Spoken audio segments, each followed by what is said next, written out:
Hello, human. I'm going to do whatever I want, whenever I want with this channel. And if you've watched any of my videos at this point already, you'll probably see that I'm just flip-flopping all over the place constantly because that's just how my brain works. And that's the kind of stuff that I want to do.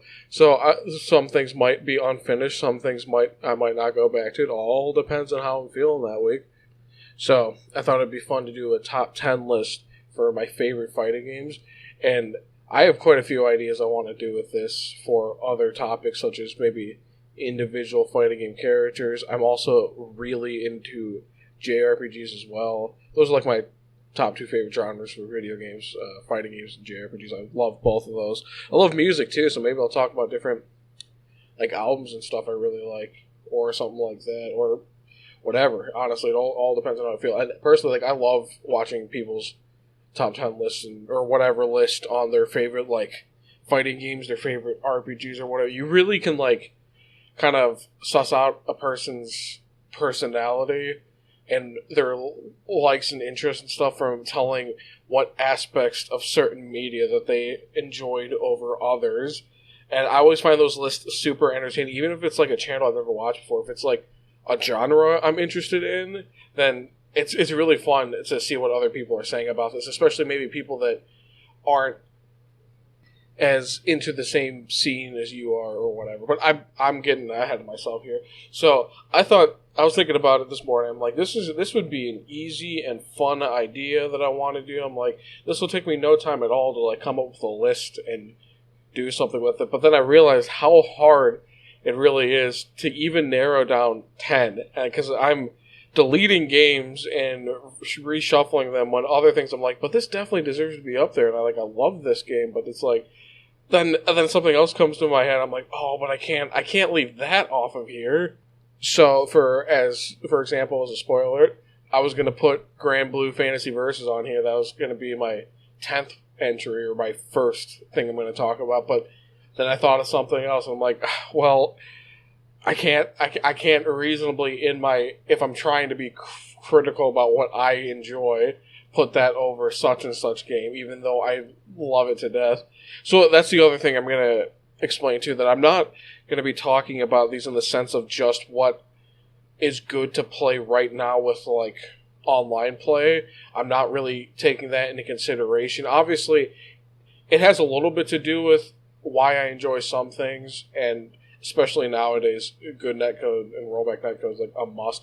But I'm going to mostly separate that from my enjoyment of the game and only bring up online stuff if it's pertinent to what I enjoy about a certain game. Because half of what I do is playing locally with people in person and stuff. So that's kind of where my experience comes from a lot. I've gotten more into the online play recently, especially with DNF Duel. But a lot of what comes from my experience is playing locally and stuff, so we'll take it from that point of view. All right.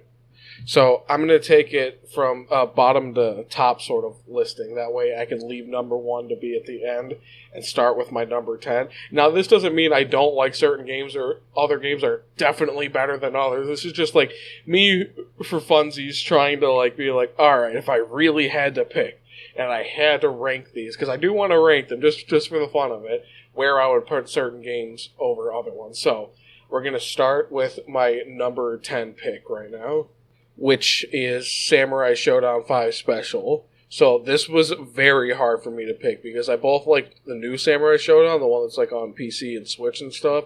That game's phenomenal. It's getting the rollback later. Not that that's affecting my ranking, but it's going to get that good netcode later. But also because like Samurai Shodown 2 exists, that game's phenomenal. I have a real soft spot for 4, but I feel like if I had to pick the one Samurai Shodown game to keep playing, if I had to like get rid of the other ones, it would definitely be 5 Special. And even more so for me, with my personal experience, the fact that I eventually was able to get a real Neo Geo and play 5 Special on the Neo Geo with a modern stick with my adapter on a CRT, like that is peak Samurai Shodown right there. Getting some people together, playing Sam Show 5 on real hardware on a CRT, that is like blissful fighting game experience right there. So, and I also, I always like these fighting games that kind of come off the backbones of maybe a fighting game that wasn't quite as good, coming from Samurai Shodown 5. And I still, I enjoy Samurai Shodown 5 for what it is, but it's definitely rough around the edges in certain areas. And granted, it's kind of hard to really pinpoint this, especially when, original Sam Show 5 isn't really played online or anything, or have any serious competitive play going on.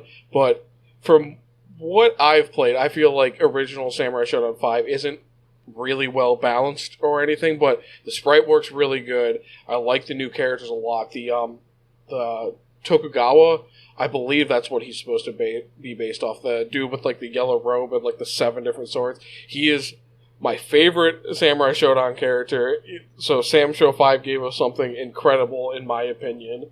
And I'm trying to remember off the top of my head. I swear that wasn't even made by a lot of the original team either. I think that's when mid 2000s, early 2000s, when everything was going on with SNK, and some of the games were getting a little weird, like KOF 2000, 2001 and stuff like that, when things were getting a little iffy over at the company. But it's kind of funny when you talk about it in that sense, because some of these rougher games turned out to be, when they got updated and fixed, turned out to be some of the best games. It's almost like you have a different set of eyes on these series, and they come and they kind of try to make something new, and it's like they have a lot of new ideas. Some of them are good, some of them are bad, and then you kind of take a look at that and try to retrofit it into the old formula, and then all of a sudden you got something that's better than both parts combined. And I feel like that's where Samurai Shodown 5 Special really comes into play. The fact that, first of all, to me, it's always so interesting to see the later Neo Geo titles and still how well the system was holding up, because the sprite work and graphically and the backgrounds in 5 Special are phenomenal. I think it's some of my favorite sprite work ever. And the character designs are really good. The gameplay's really good. And they brought back a lot of characters too that weren't around for a while too, and obviously weren't in the original 5. And I could probably keep talking on and on, but mostly I just feel like it's the most solid entry. It's got a huge cast of characters. The sprite works really good. The gameplay's that kind of classic Samurai Shodown gameplay. You got your light, medium, heavies. You got the kicks. You got the evasive maneuvers. You got all that kind of stuff in there. And now that I think about it, now that I'm saying that, most of them do, unless we start getting into the 3D entries, which aren't good. But as far as Samurai Shodown is concerned, and classic Samurai Shodown, I feel like this is the peak of what you're going to play. So for my number 10 pick, it has to be Samurai Shodown 5 Special. I love the Tokugawa guy. He's my favorite Samurai Shodown character. So for number 10, it's got to be Sam Show 5 Special. That game is phenomenal. So coming to number 9 here, I will have to go with Tatsunoko versus Capcom. This was another really tough pick for me, because I feel like gameplay wise this kind of falls in line pretty easily with Ultimate Marvel 3 and some a little bit MVC 2, but I really like Aiding's style of fighting game. It's almost like they and I know some people really don't like this, but they make their game. They're not even really concerned about how this is going to be updated and competitive in the future, and they kind of just make the craziest fighting games, and they're just here, this is what it's going to be. You just got to deal with it. You just got to figure it out. And obviously, for a lot of people, that can be super frustrating, but I feel like they were at their peak when fighting games weren't getting constant little mini adjustments and stuff. So, yeah, it's very hard not to pick UMVC 3 when that game, in a lot of aspects, it's crazier. You got the 3-on-3. You got the ridiculous X Factor comeback. Some of the combos you can do in that game are absolutely crazy, and the roster of characters is really good. But Tatsunoko vs. Capcom has a little more of this jank factor almost, where it feels a little more broken in certain ways, and some of the stuff you can kind of get away with doing just feels... I think that's the best way I can describe it. It's almost like their fighting games feel like I'm doing a bunch of stuff where I don't feel like I should be allowed to do this, but I can totally do it. But then both people playing can do that kind of stuff. So you get these really crazy game of like footsies and trying to get your edge in, and then you're just wrecking someone and doing these crazy, almost broken feeling combos, and like the Baroque cancels and Tattoo and stuff. Like I love all that stuff. It just feels like you're getting an edge out on someone all the time, but everybody can do that. So, and honestly, like the Marvel character selection in UMVC 3, and I don't mean just the Marvel side, I mean the whole cast of characters is really good, but there's something really cool about seeing these like much older anime characters. And I don't even know most of the properties they're from. Like I looked into them because of how much I like the game, and the one I do know like Science Ninja Team Gatchaman. So I like Joe the Condor especially. He's one of my favorites in the game. But so I don't even know like the original properties too well for some of these characters. But all the designs I feel like really mesh with the Capcom stuff. It's a really cool style of character designs that you don't really get anymore. These very like late 70s kind of anime styles that aren't really a thing anymore. And my frame of time there might be slightly off, but I'm not trying to do a bunch of research for this video because this would probably turn into God knows how many hours if I really started to go too far into it. I kind of just wanted to make a fun top 10 list of the fighting games I like without getting too deep into them, because I probably will do that at some point with the random games I'm picking and stuff. But yeah, I love the roster. Some of the characters I really like Joe the Condor, I like Ken the Eagle, John the Swan. I really love those characters. The Cross character, I think his name is, he's like the undead, I think he's supposed to be a cop in his series, and he's like hunting down Yakuza, and he's got this cool katana and stuff, and all his supers are really cool. That guy, and he can like chain onto you if I'm remembering right. That dude's super cool. I like the Yatterman 1 and 2, if I'm remembering names correctly and pronouncing them right. That's a whole nother ballpark there. But yeah, I love the anime characters they pick. They all have very like flashy designs and stuff, and almost this kind of like goody two-shoes sort of thing that a lot of older animes had going for them, where like all these heroes and stuff are like super righteous and stuff. But like I kind of like that aesthetic. I didn't used to, but as I've gotten a little bit older, I've really like grown into liking that kind of character design and attitude and stuff. So I really like them. And the Capcom side of thing, character-wise, was pretty wild too. They're, especially for the time, because we had if we're talking about like the second update, we had like Frank West. I love Dead Rising. One of my favorites being Zero. I'm a huge fan of the Mega Man games, especially the X series. Oh, and having the Legends version of Mega Man, that was really cool. I think they had Classic Series Roll, and she did things like hit you with her broom, and if I'm remembering right, her one super was she had like a bucket, and she spilled the water, but it created like this huge wave and stuff. So that was pretty wild. And even like that Tattoo Ryu might be my favorite version of Ryu in any crossover game, any Street Fighter game.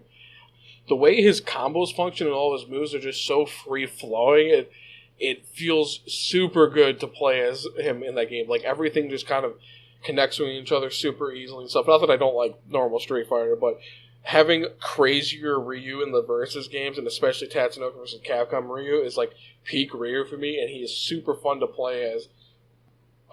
Frank West's moveset is really wild. You can summon all the zombies, and they're almost like projectiles in a way. And I might be confusing this with Marvel 3, but I swear some of the zombies can even grab you if you mess it up and you accidentally go in their way and stuff.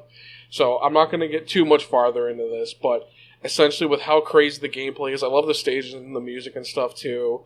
Tatsunoko vs. Capcom has to be my number 9 pick. I absolutely love this game. I even imported a Japanese Wii stick meant for the first iteration of the game, because I'm a big sucker for playing things on real hardware and stuff. So I wanted to play Tatsunoko vs. Capcom on the actual Wii, but I wanted to play it with a stick, so I imported that stick they made for the first version of the game in Japan. And luckily enough, the arcade near my place has it's only the first iteration, unfortunately, but they still have the first version of Tatsunoko vs. Capcom, like actual arcade cabinet. It is super cool to play that in the arcade. I absolutely love that machine. So yeah, Tatsunoko vs. Capcom, that's going to be my number 9.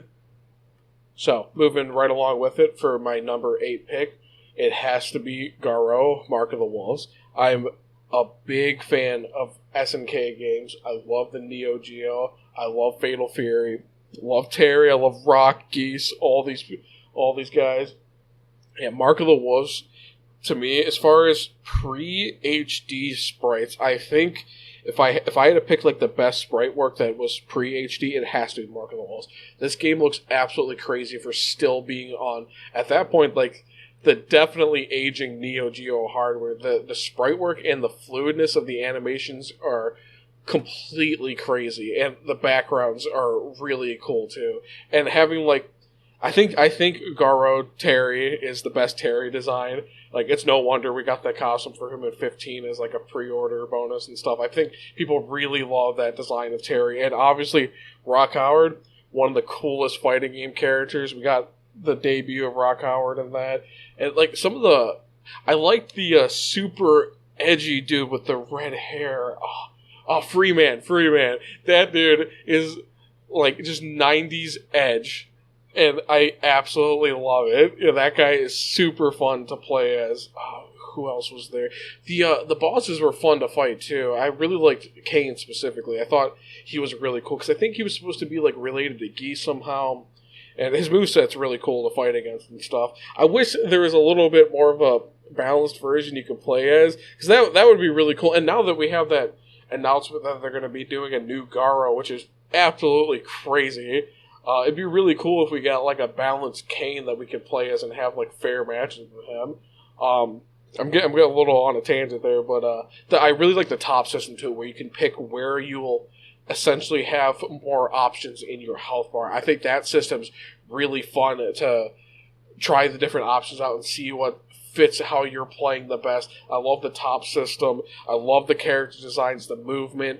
Everything about that game is really like snappy and fast, and it's got great characters, especially considering they were trying to go for like the entirely new cast sort of thing. Like, obviously not completely new because we do have Terry, but because a lot of fighting games during that time period were trying to like, oh, here's the new generation of characters and the new generation of fighters and stuff. But honestly, I like all the characters a lot. Oh my god, I can't believe I forgot about them. But like Gato and B. Janet, I hope that's the right name.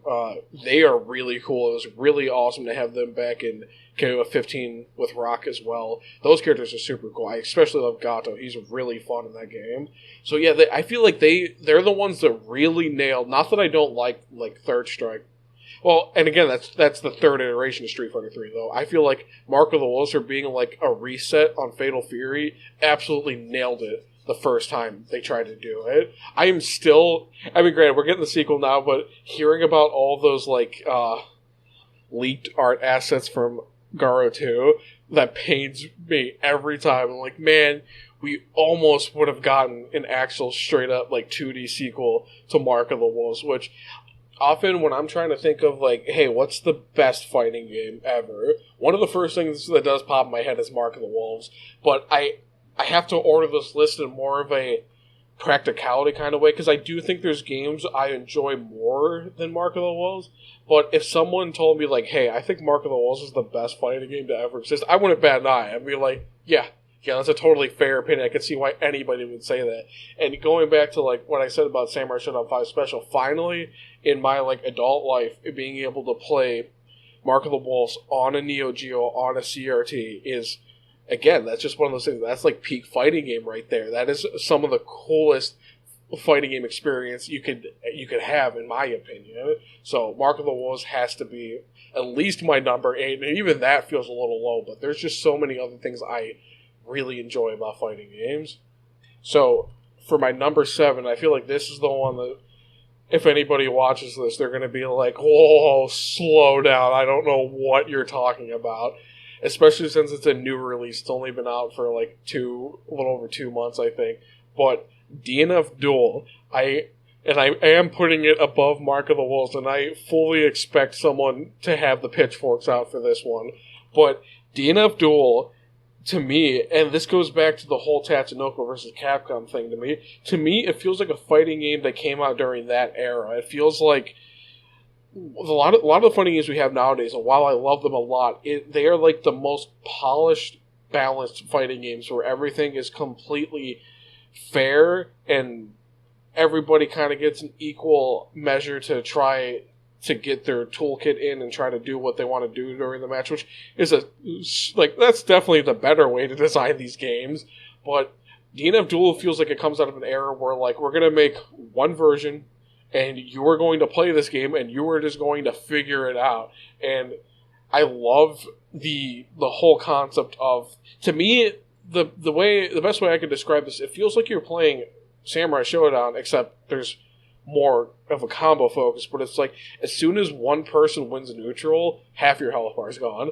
And I know a lot of people don't like that, but for me, it feels like, especially with the super mechanic where you only have one, which again, in nowadays is very rare, but you get one super and it's only at the end of your health bar. And the fact that like anybody can win a match at pretty much any time. I've had so many neck and neck matches with this game. I feel like this, as far as modern fighting games, is the one fighting game where anything can happen. Like literally anything can happen during the match. You could be down to your last pixel of health and you'll still win. You'll still win. And I know that's like exactly the reason why a lot of people hate this game, where they feel like it's just a total mess of almost randomness with the comeback factor. But to me, that's one of the things that makes it stand out nowadays, because it does not play like any other modern fighting games. I love the fact that there's no air dashing, there's no air blocking, there's no backwards dodge roll. It's like this game, you just have to be in someone's face and you have to deal with the consequences of messing up. And it really does feel like something that would have came out like 10, 15 years ago. And especially nowadays with how almost pristine and clean fighting games are as far as a gameplay standpoint, this feels like a total outlier, and it's something that's like not even from this generation of fighting games, which to me, I think that's why I like it so much. It's just a throw everything at the wall kind of thing, and everybody feels broken to an extent. There's definitely characters that aren't as strong as others, but again, that's kind of what makes this game special. It's like, it really feels like something that you would have been playing like on the 360 or the Wii or something, as far as the feel and the tone and the balancing of the game. It's really just absolutely crazy. And I'll preface this too, because again, this would have gone back to Grand Blue if I actually really felt like I could have put it all in my top 10, but I have not played Grand Blue. I have not played Dungeon Fighter Online is what I think this comes from. I've not played either of those games, so my opinion is not coming from having like a pre-exposed idea of what these characters and this world and stuff is supposed to be. This is me just going in blind to play a new fighting game. So on that aspect, because I'm pretty sure the characters are supposed to be like stylized archetypes of the classes you can pick in Dungeon Fighter Online, if I'm understanding this correctly. And I will say some of the character designs are some of the best designs I've seen in any fighting games. And immediately I have to go to, and I think this appeals to my sense of 90s edginess, but Ghostblade is, I think he's like the coolest fighting game character I've ever seen.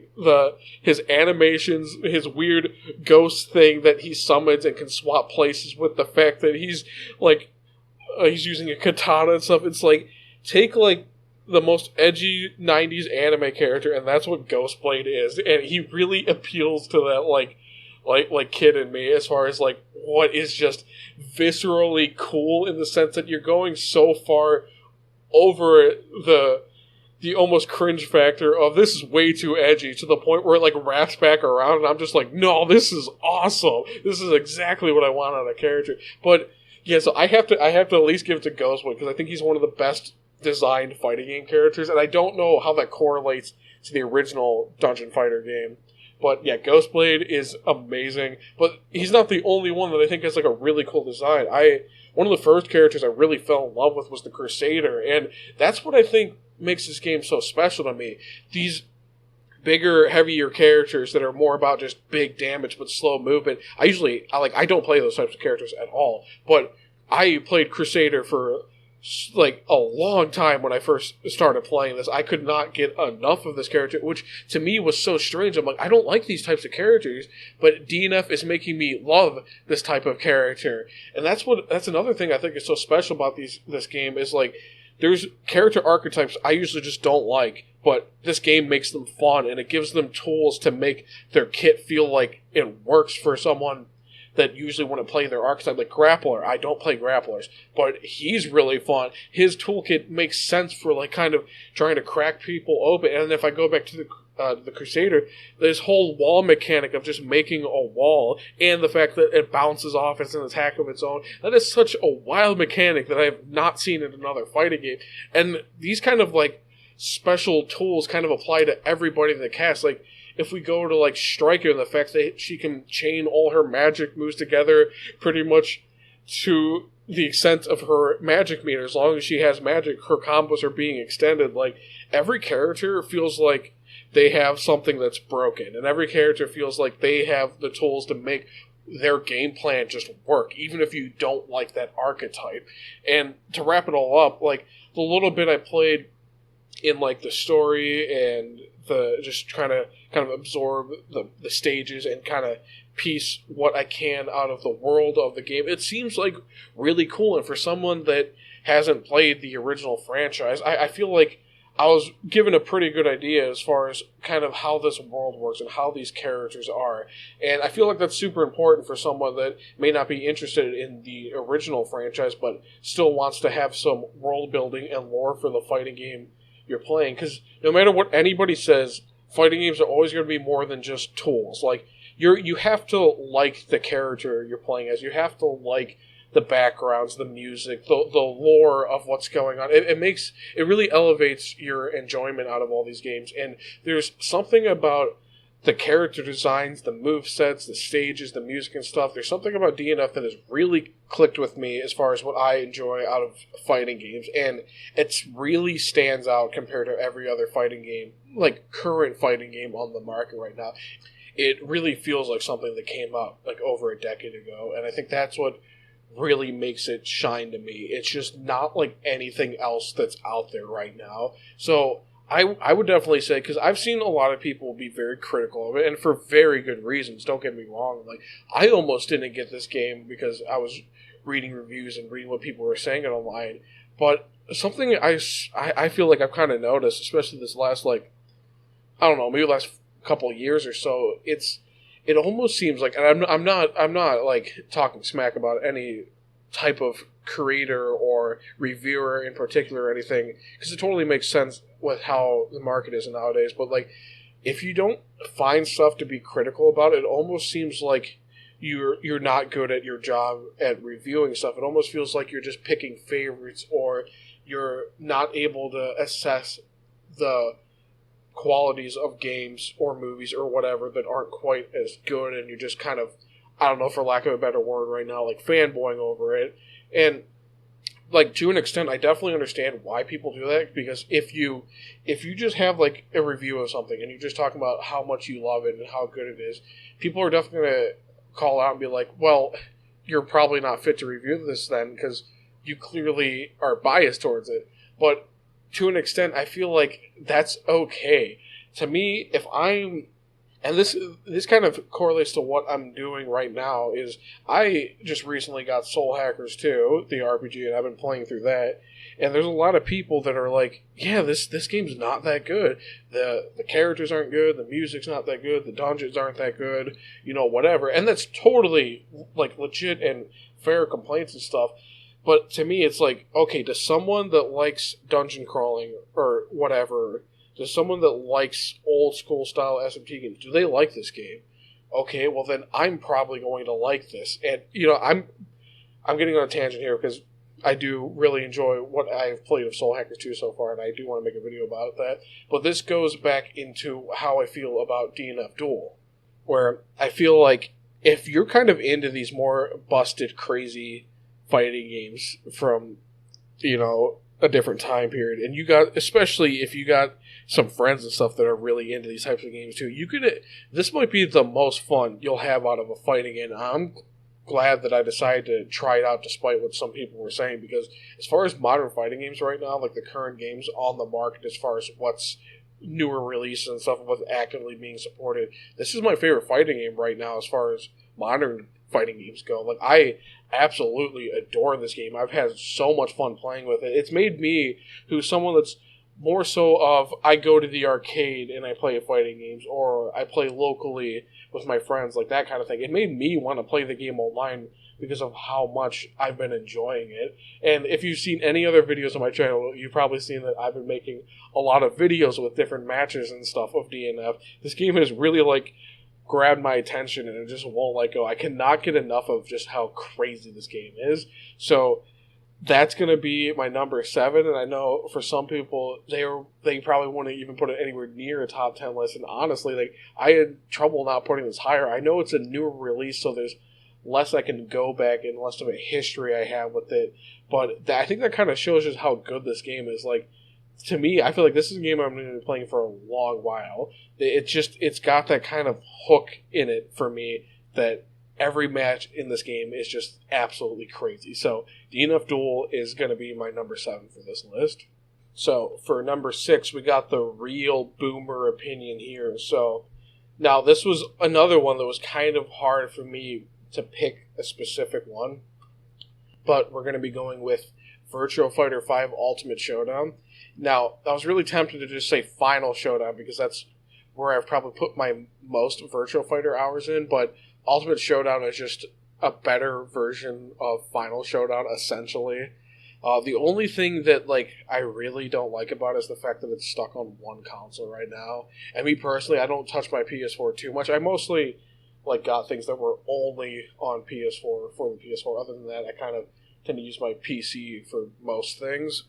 But this is a me opinion, but I do wish the game was more widely available so more people could play this and have probably a little bit of a better online experience. But this more so goes back to just how the game itself is, and if I'm not really counting about just what it's stuck on and stuff, if I was just going to play one Virtua Fighter game, and that's tough because 2's good, 3's weird, but it is good. 4 Evolution is phenomenal, and I played quite a bit of even just original release of 5 and a lot of 5 Final Showdown, and this is one game, Final Showdown specifically, where I wish I could find the arcade machine and play it. It is not at my local arcade. They don't have like a Virtua Fighter 2 or 3 or 4. I would love to actually play some VF5 in like the arcade, but I have not gotten that opportunity yet. But point being, Ultimate Showdown is just like arguably the best version of VF5, and I do think VF5 is the best Virtua Fighter game, especially if we're talking about even the changes from Vanilla 5 to Final Showdown. While they did get rid of a lot of the single player content, to me that wasn't too much of a detriment because the gameplay itself is more so why I'm here for this game. Now, granted, I will say the single player mode in 4 Evolution, if I'm thinking correctly, that was like superb. That was really good.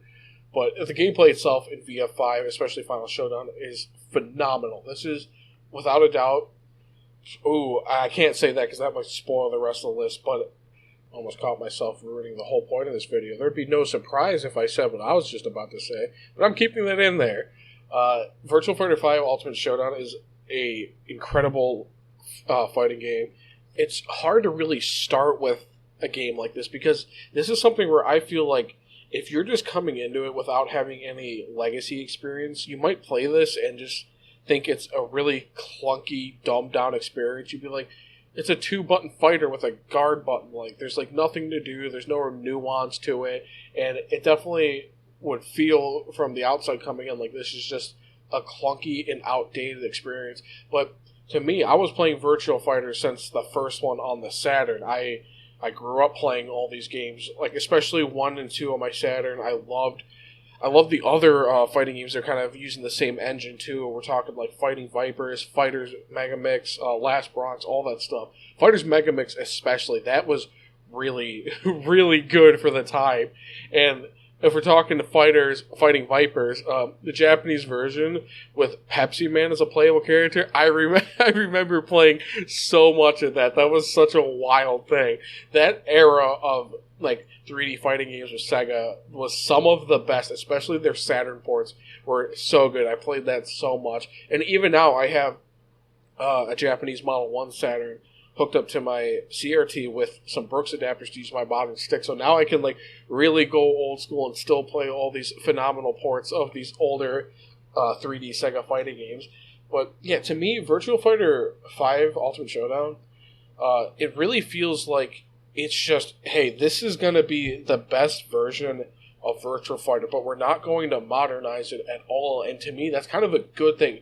Virtua Fighter has not lost its identity. It has not tried to modernize in any way that would deter itself from its original game plan of what it's trying to do. There's no like, and I'm not throwing shade at Tekken or anything, but like even Tekken 7, eventually we got the rage arts and stuff, and Tekken 7's super good. Like, don't get me wrong, I think Tekken 7's probably one of the best Tekken games, but it's almost surprising that we still have Virtua Fighter now, that it is absolutely the same type of game as it was back in Virtua Fighter 1. Like, we have the same game plan that we're still trying to do. Now, it's a very refined version of that, but there's no losing its identity along the way. Like, if you've played Virtua Fighter 2 and you really enjoyed that, and you played Virtua Fighter 5, you'd be like, yeah, this is still Virtua Fighter. And I think the characters are super iconic in VF as well. Even though like some of the designs are more simple, like Akira and oh my god, I can't remember his name, but the sumo wrestler. I want to say it's like Tadashi, something like that. Even though like they're simple designs, they're very iconic. They really like stand out above the rest, in my opinion. Like I can look at these characters and I'm like, yeah, that's a VF character. That's a VF character. It to me, there's still, again, like the gameplay, it still feels like this is what Virtua Fighter has always been. They're not trying to really modernize anything that didn't need modernizing, and I think people still love it. There's a lot of people that I think got the new version on PS4 and stuff, and they played it, even if they haven't really played VF before, and it still clicks with people. It's still, because you can totally tell its identity, even if you haven't played one before. You're like, yeah, this is a really unique experience. It's not really trying to be anything that it's not. And even some of the newer designs, like if we're talking Final Showdown, because we got the sumo wrestler back from 3, if I'm thinking right. But I love the other character that I think is just supposed to be a straight-up JoJo reference, that Jin Kujo. First of all, his name's Kujo, and he has all the cool poses and stuff. But that character is really cool, in my opinion. It goes back to like what I was saying about Ghostblade and DNF, but Jin feels like he could be a character from the 90s that was just trying to be overly edgy, and those types of characters really, really speak to me. I really love those types of characters. I don't think I'll ever get sick of those types of designs. And even some of the other characters that at this point are more of an outdated reference, but when we have, I think his name was El Blaze, and, you know, he's just supposed to be like a Rey Mysterio wrestler, but I absolutely love that character. I'm a big fan of wrestling. I love wrestling moves. I love suplexes. I love all the crazy, especially if we're talking Rey Mysterio, I love all the crazy stuff he would do in between the ropes and swinging all around. And they translated that into like a real honest-to-God fighting game character. And I love especially his grab moves and all the different flips and stuff he does. He is such a fun character. Every character in VF5 is a lot of fun to play as, and they all have very unique movesets and stuff. And I will say, as far as like final boss is concerned, Dural has always been one of my favorites, even though that's technically like a hidden boss in VF5. I don't know the requirements to get her every time, but I pretty much get her every time, so I don't really... Oh, I think it's not continuing. I think you have to get to Akira and beat him without continuing. I want to say that's right. But Dural's always been one of my favorite fighting game like final bosses. I love the design of just like the sleek metal human that has all these different moves from all the different characters, and not in the sense of like Soul Calibur 2 Shade where you're switching movesets every round or match or whatever, but the characters that their entire moveset is taking from different chunks of all the different characters and thrown together for a new moveset. If we're thinking like, granted, I wasn't a huge fan of him in 4, but someone like Seth in Street Fighter 4 that their moveset's comprised of a bunch of different moves instead of just being someone that takes on an entire moveset per round. So Dural, I think, was one of the first characters to do that, and I could be entirely wrong, but Dural has always stuck out with me for that aspect, and she just looks almost like alien in a sense, like just kind of like otherworldly. I love Dural's design. I think she's a great final boss. It's always fun fighting her. She's always like super tough, and still even in Ultimate Showdown, she's still very tough to beat. Like for me, when I just like beat her on normal, I'm just like, whoa! I can't believe I just did that. That's another thing I think that's good about this game, even from like a single player aspect. The game, and something I've noticed in a lot of fighting games, and I guarantee everyone else has too, is that even like single player arcade and survival mode and story modes and all that stuff, they've gotten a lot easier to play, and I do not think that's a bad thing, but it's again something else that's for someone that's a little more old school and has been playing fighting games forever. It's nice to have another modern game that kind of isn't holding any punches. Like to me, if you beat Virtua Fighter 5, just like the normal arcade mode, you just beat that. Like that's an accomplishment in and of itself. It almost feels like even though it's not an arcade game, it's still trying to take your quarters. It's still trying to take your money, and it's like you get a little more of a different type of satisfaction out of still being able to do something like that, knowing that the game's not holding back against you. But that's only half the aspect. Just fighting other people in Virtua Fighter 5 is some of the most like tense game of movement and dodging and footsies and all this kind of stuff where it's incredibly risky to try to do certain things and stuff, and it's a really exciting, very fast-paced game. And you even like little things like the fact that on default, like your timer's pretty short too, and you really gotta make all these decisions really fast. And the amount of moves, like the game looks simple on the surface, but I can tell you right now, even with the characters I play a lot, I do not know their entire movesets. Like it's got like some Tekken levels of depth in the amount of moves in certain scenarios you can use certain moves in. There is a ton of depth in VF5, and when you have two people that play it that are both around like the same skill level and stuff, and they're playing each other, this game is absolutely crazy. Even if it doesn't, like, from the outsider's perspective looking in, even when it doesn't look like anything's really happening, like there are so many micro decisions happening with all the dashing and the movement and just trying to kind of get an edge in there, that it's such an exciting, intense game to play. And again, if you can find some good matches against someone that's your same skill level or a little above, a little below, whatever, like you can have, this is some of the most fun fighting game matches that you could have, in my opinion. All the characters are very versatile, they're all very different, and you got all the wall mechanics, the wall bouncing, all the different options in the corner, all the different types of grabs you can do and stuff. This game is really nuanced and not holding anything back despite being a modern game.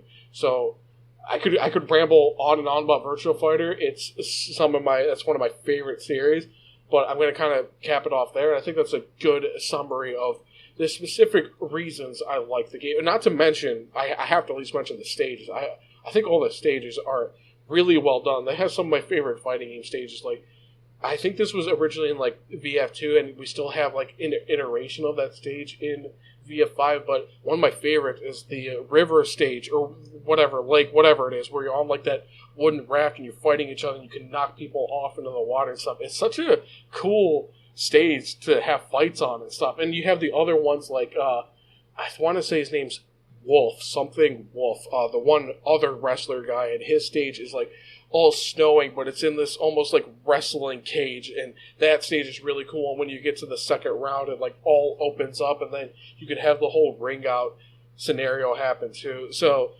the stages are a really big part of VF, that in a way that you don't really get in 2D fighting games, and that's just by design with the types of games that they are. And they have different sizes too, which completely changes how you're playing the game. And some, the walls will never come down or they'll never break, and nothing will ever happen. It'll just kind of be the same.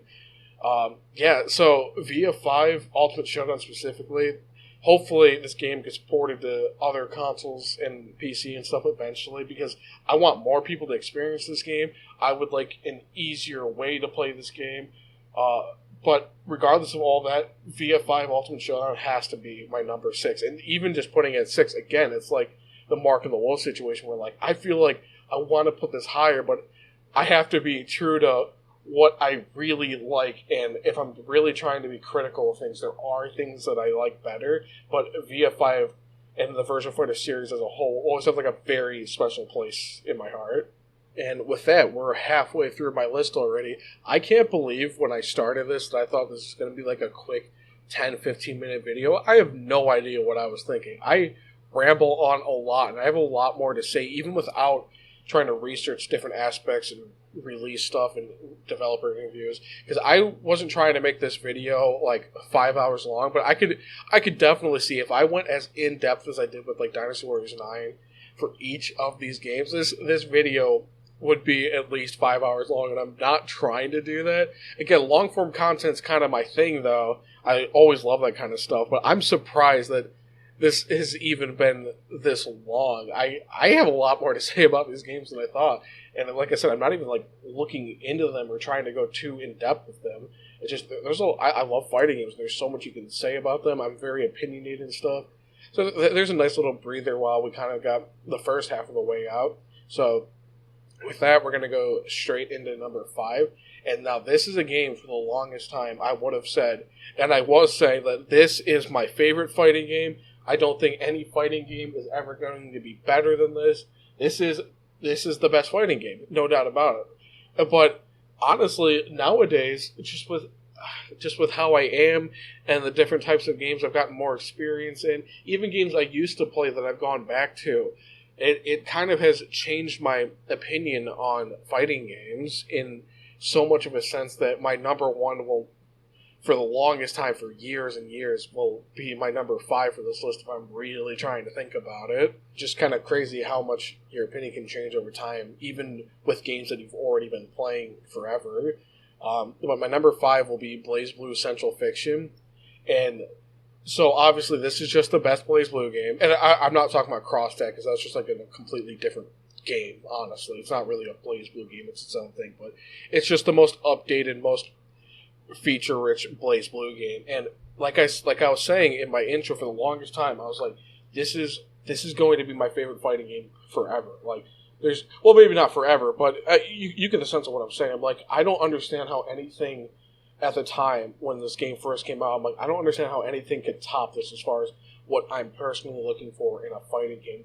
And it really helps that my one friend, that we've always been playing fighting games before, gotten other people into fighting games and stuff too, but me and him specifically, like, BlazBlue was our jam. We played so much BlazBlue, we played so much Central Fiction. Both of us were like, yeah, this is some of the best fighting game content you could possibly have.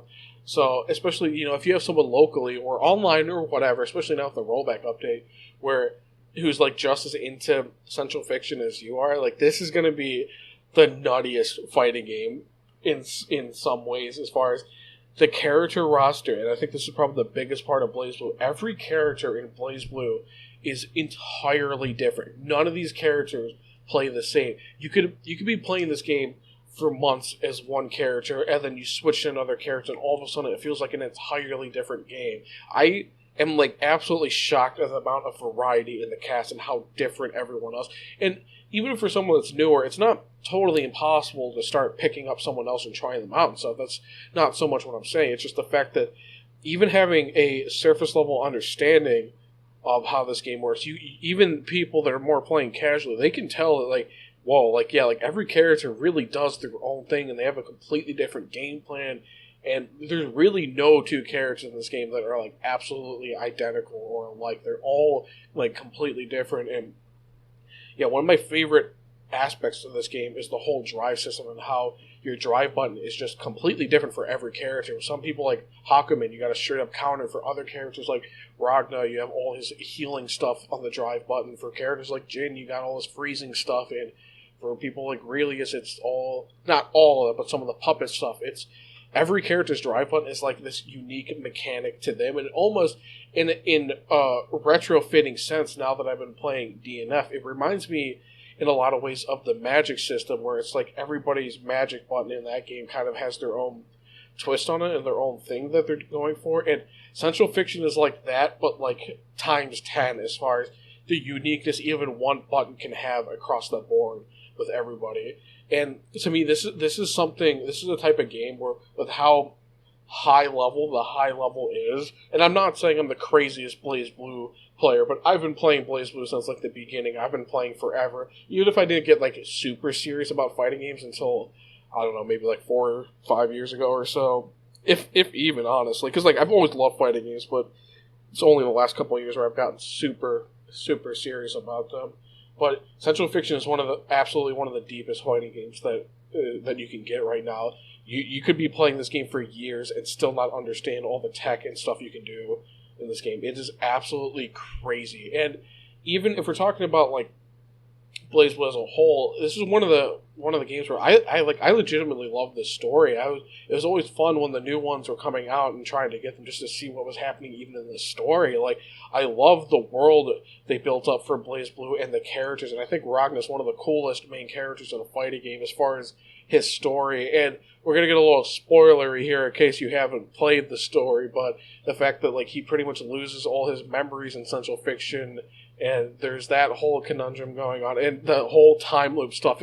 It's confusing, and I haven't brushed up on my BlazBlue lore in years, but I always really liked the story and the side material, so much so that I remember getting like the I want to say X-Blaze, I want to say that's what those are called, like the visual novels that were on PS3 and Vita and stuff, like the ones that had like S in it. Like I loved the world and the lore so much that I went out of my way to play those too.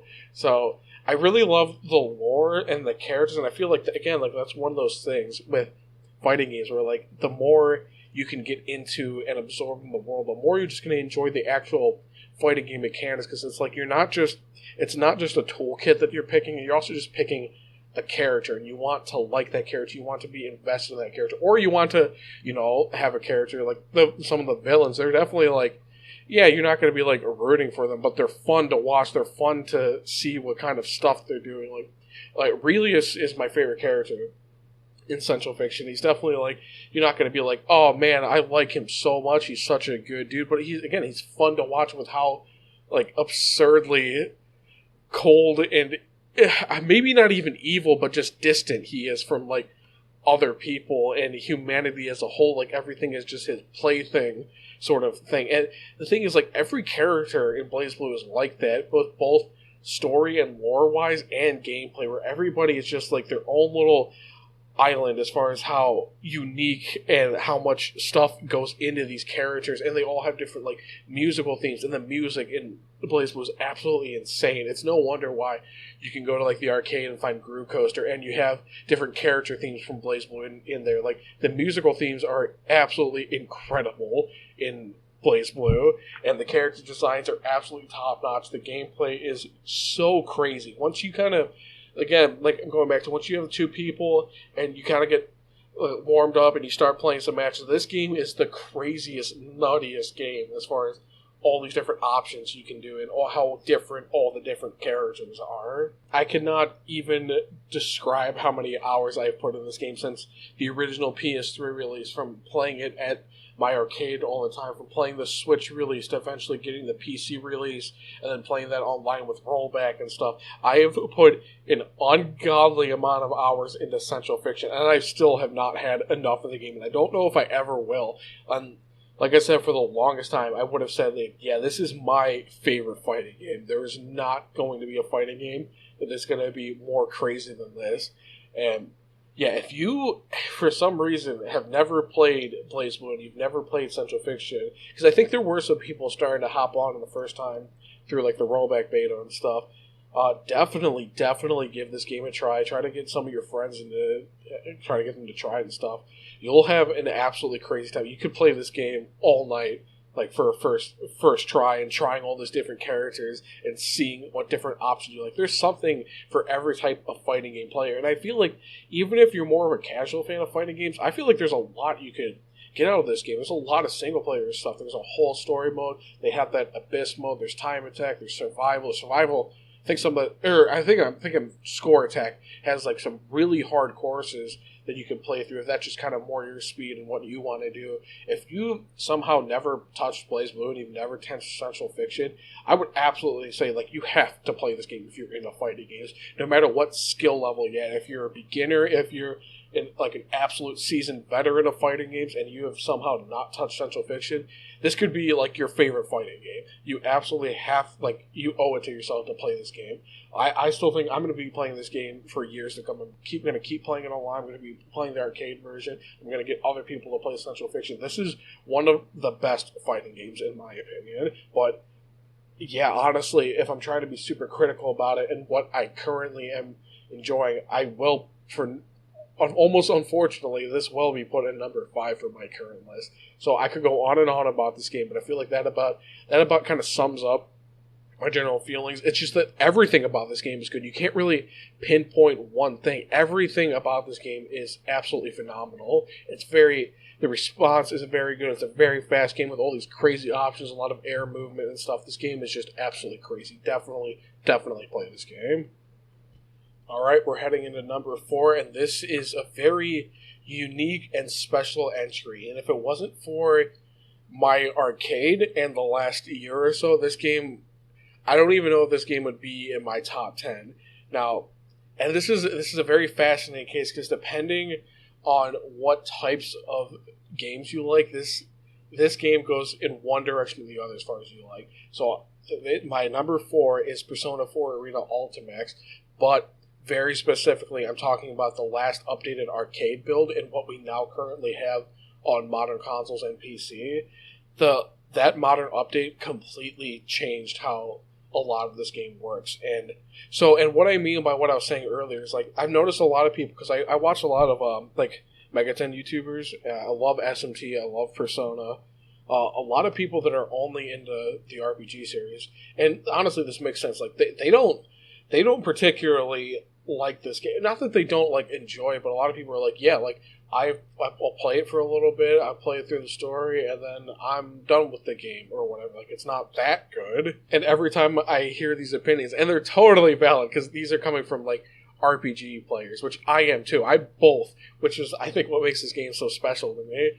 But every time I hear that stuff, I'm like, man, if only you could see what I'm seeing with this game. But it totally makes sense. If you're not into fighting games, but you're into SMT and Persona, and you're playing this just to get more Persona 4, then yeah, maybe as a Persona experience, it's going to be I don't know about this. It isn't like a Persona 5 Strikers where you're like, okay, yeah, this is just more Persona, but in a different way. This is a fighting game that happens to be Persona. So we're going to go back to, I've been playing this since launch. I've been playing since Persona 4 Arena specifically, and I played Arena Ultimax when it launched in the 360. I got it day one in America, and that was still such a fun game, and I put so much time in it. But the current arcade build and the now PC release and stuff, the things that they did to change the different balancing, especially with how shadow characters work, this has gone from just a super fun game to something that has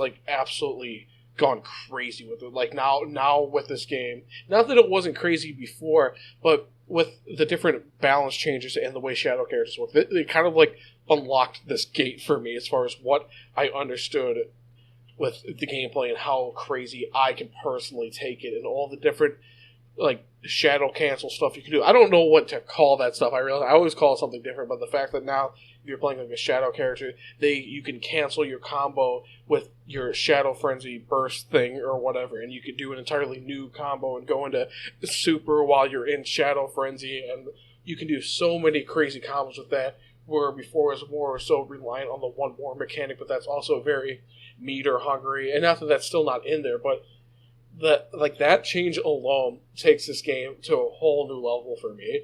Now, again, this is something else that in my personal friend group and stuff, we've always liked the game, but this current release and the current arcade build is just something else entirely. And you see, this is where it's kind of a unique thing, because I feel even if you don't know Persona 4 and you haven't played Persona 4, as a fighting game player, I feel you'll still get a lot out of this game. It's a very complex game. The whole Persona mechanic is definitely its own thing. It's very unique. You got 2 normal attack buttons and then 2 buttons for your Persona entirely, and those can get very disjointed and stuff. And you even have a character that doesn't have a Persona at all, and he's more of a 3-button character with almost a stand in place dodge old KOF and stuff like that. So even if you're like not into Persona, I feel like as a fighting game player, you'd still absolutely love this game. It's definitely it's got that same DNA as BlazBlue, and it's got that same kind of nuttiness and craziness to it, and the fast paced gameplay and all like the air maneuverability and stuff.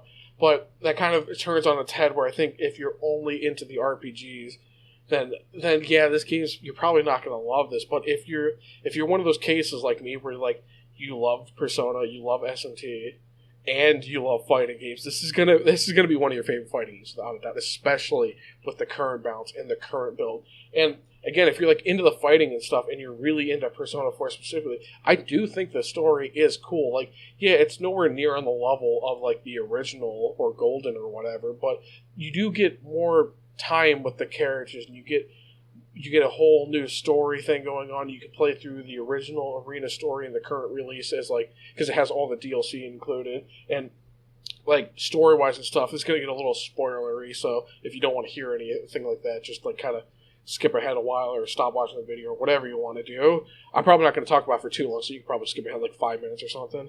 But like I love Sho as a villain. I love the whole. He has like if I remember, because I haven't played through the story again in the new release. I played it like day one when I got the 360 release. But how he has like the Plume of Dusk like Aegis in Persona 3. So while he himself doesn't have a persona, his like alternate personality through the Plume of Dusk does, and that's how he uses a persona. And both versions of the characters, I like that they even did that, because you get two different characters out of it, and while they share some similarities, they're entirely different characters, and they have like an entirely different gameplay. And the fact that we have a Persona fighting game and one of the characters doesn't even use a persona, he doesn't have to worry about persona breaks, persona cards, anything. It's such a unique idea to put in this game, especially coming off of the first one.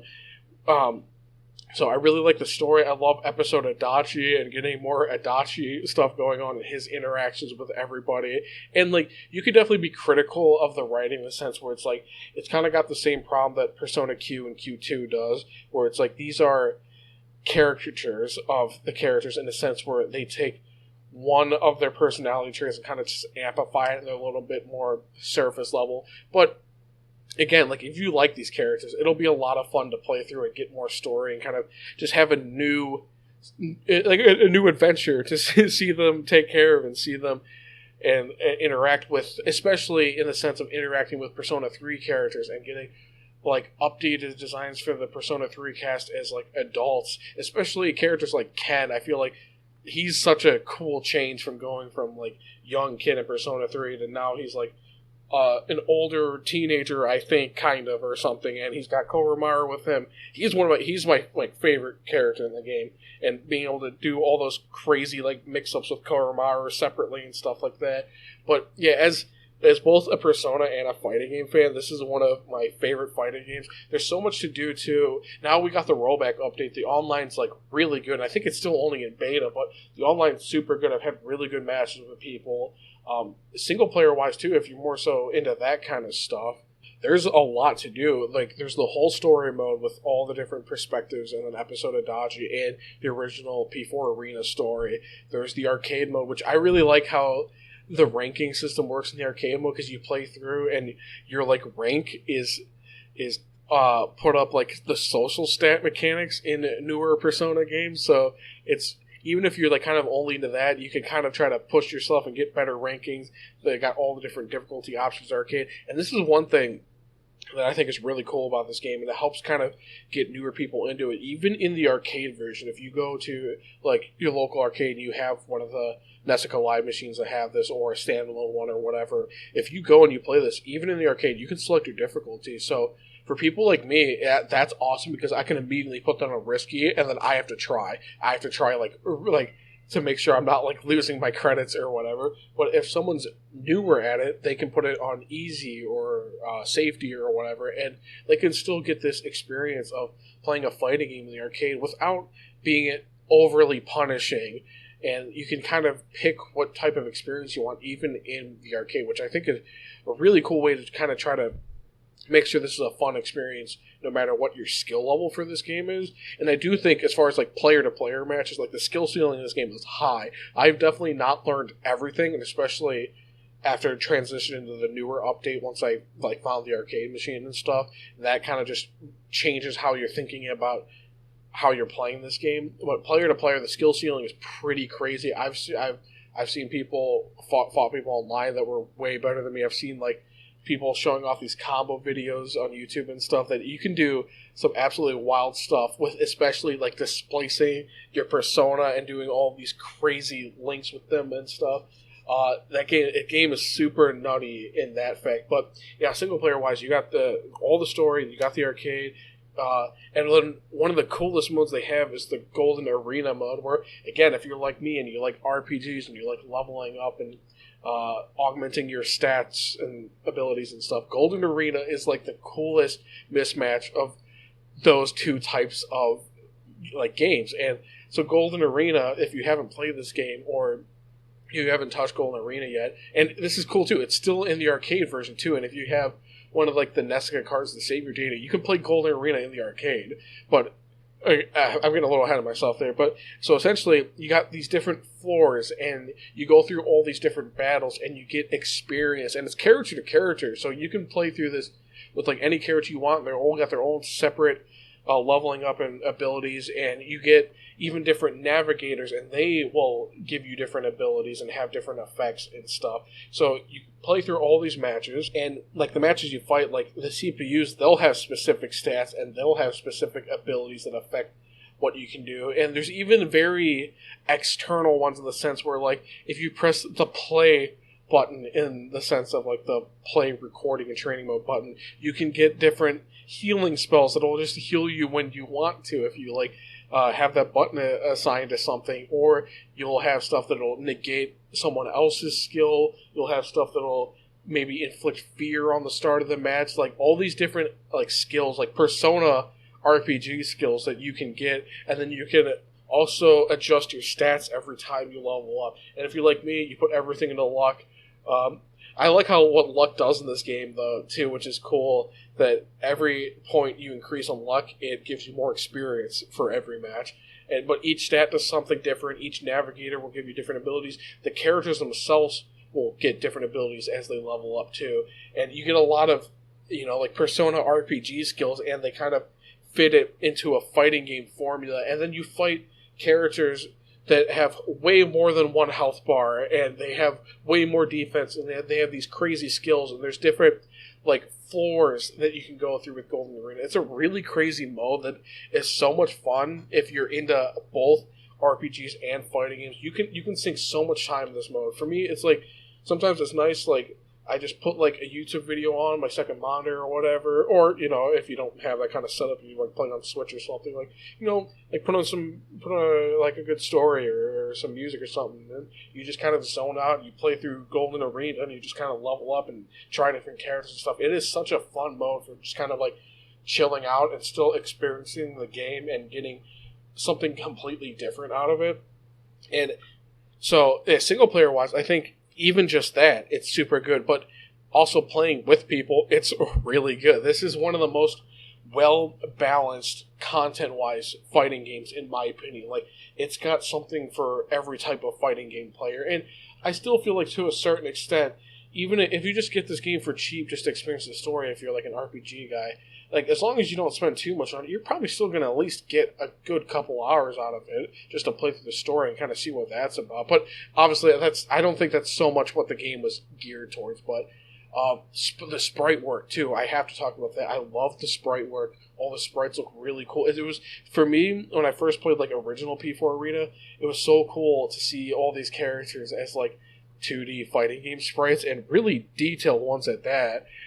The stages are really cool because they're like kind of almost like the otherworldly type of dungeons and stuff you get in newer Persona games. The music, and I've heard other people say this too, but the music's just cheating because it's a lot of Persona music, and Persona, both old and new, have really good OSTs, and the composers over there really know what they're doing with writing music. So it's almost cheating to say, like, yeah, P4 Arena Ultimax has really good music, because, like, of course it does. Half the music isn't even from this game. But the newer tracks, like for all like the character themes and stuff, I really like those as well. They get stuck in my head a lot. Like the opening theme and stuff. Like all the newer music's still really good too. And like I said, the sprite work is phenomenal. It's really well detailed.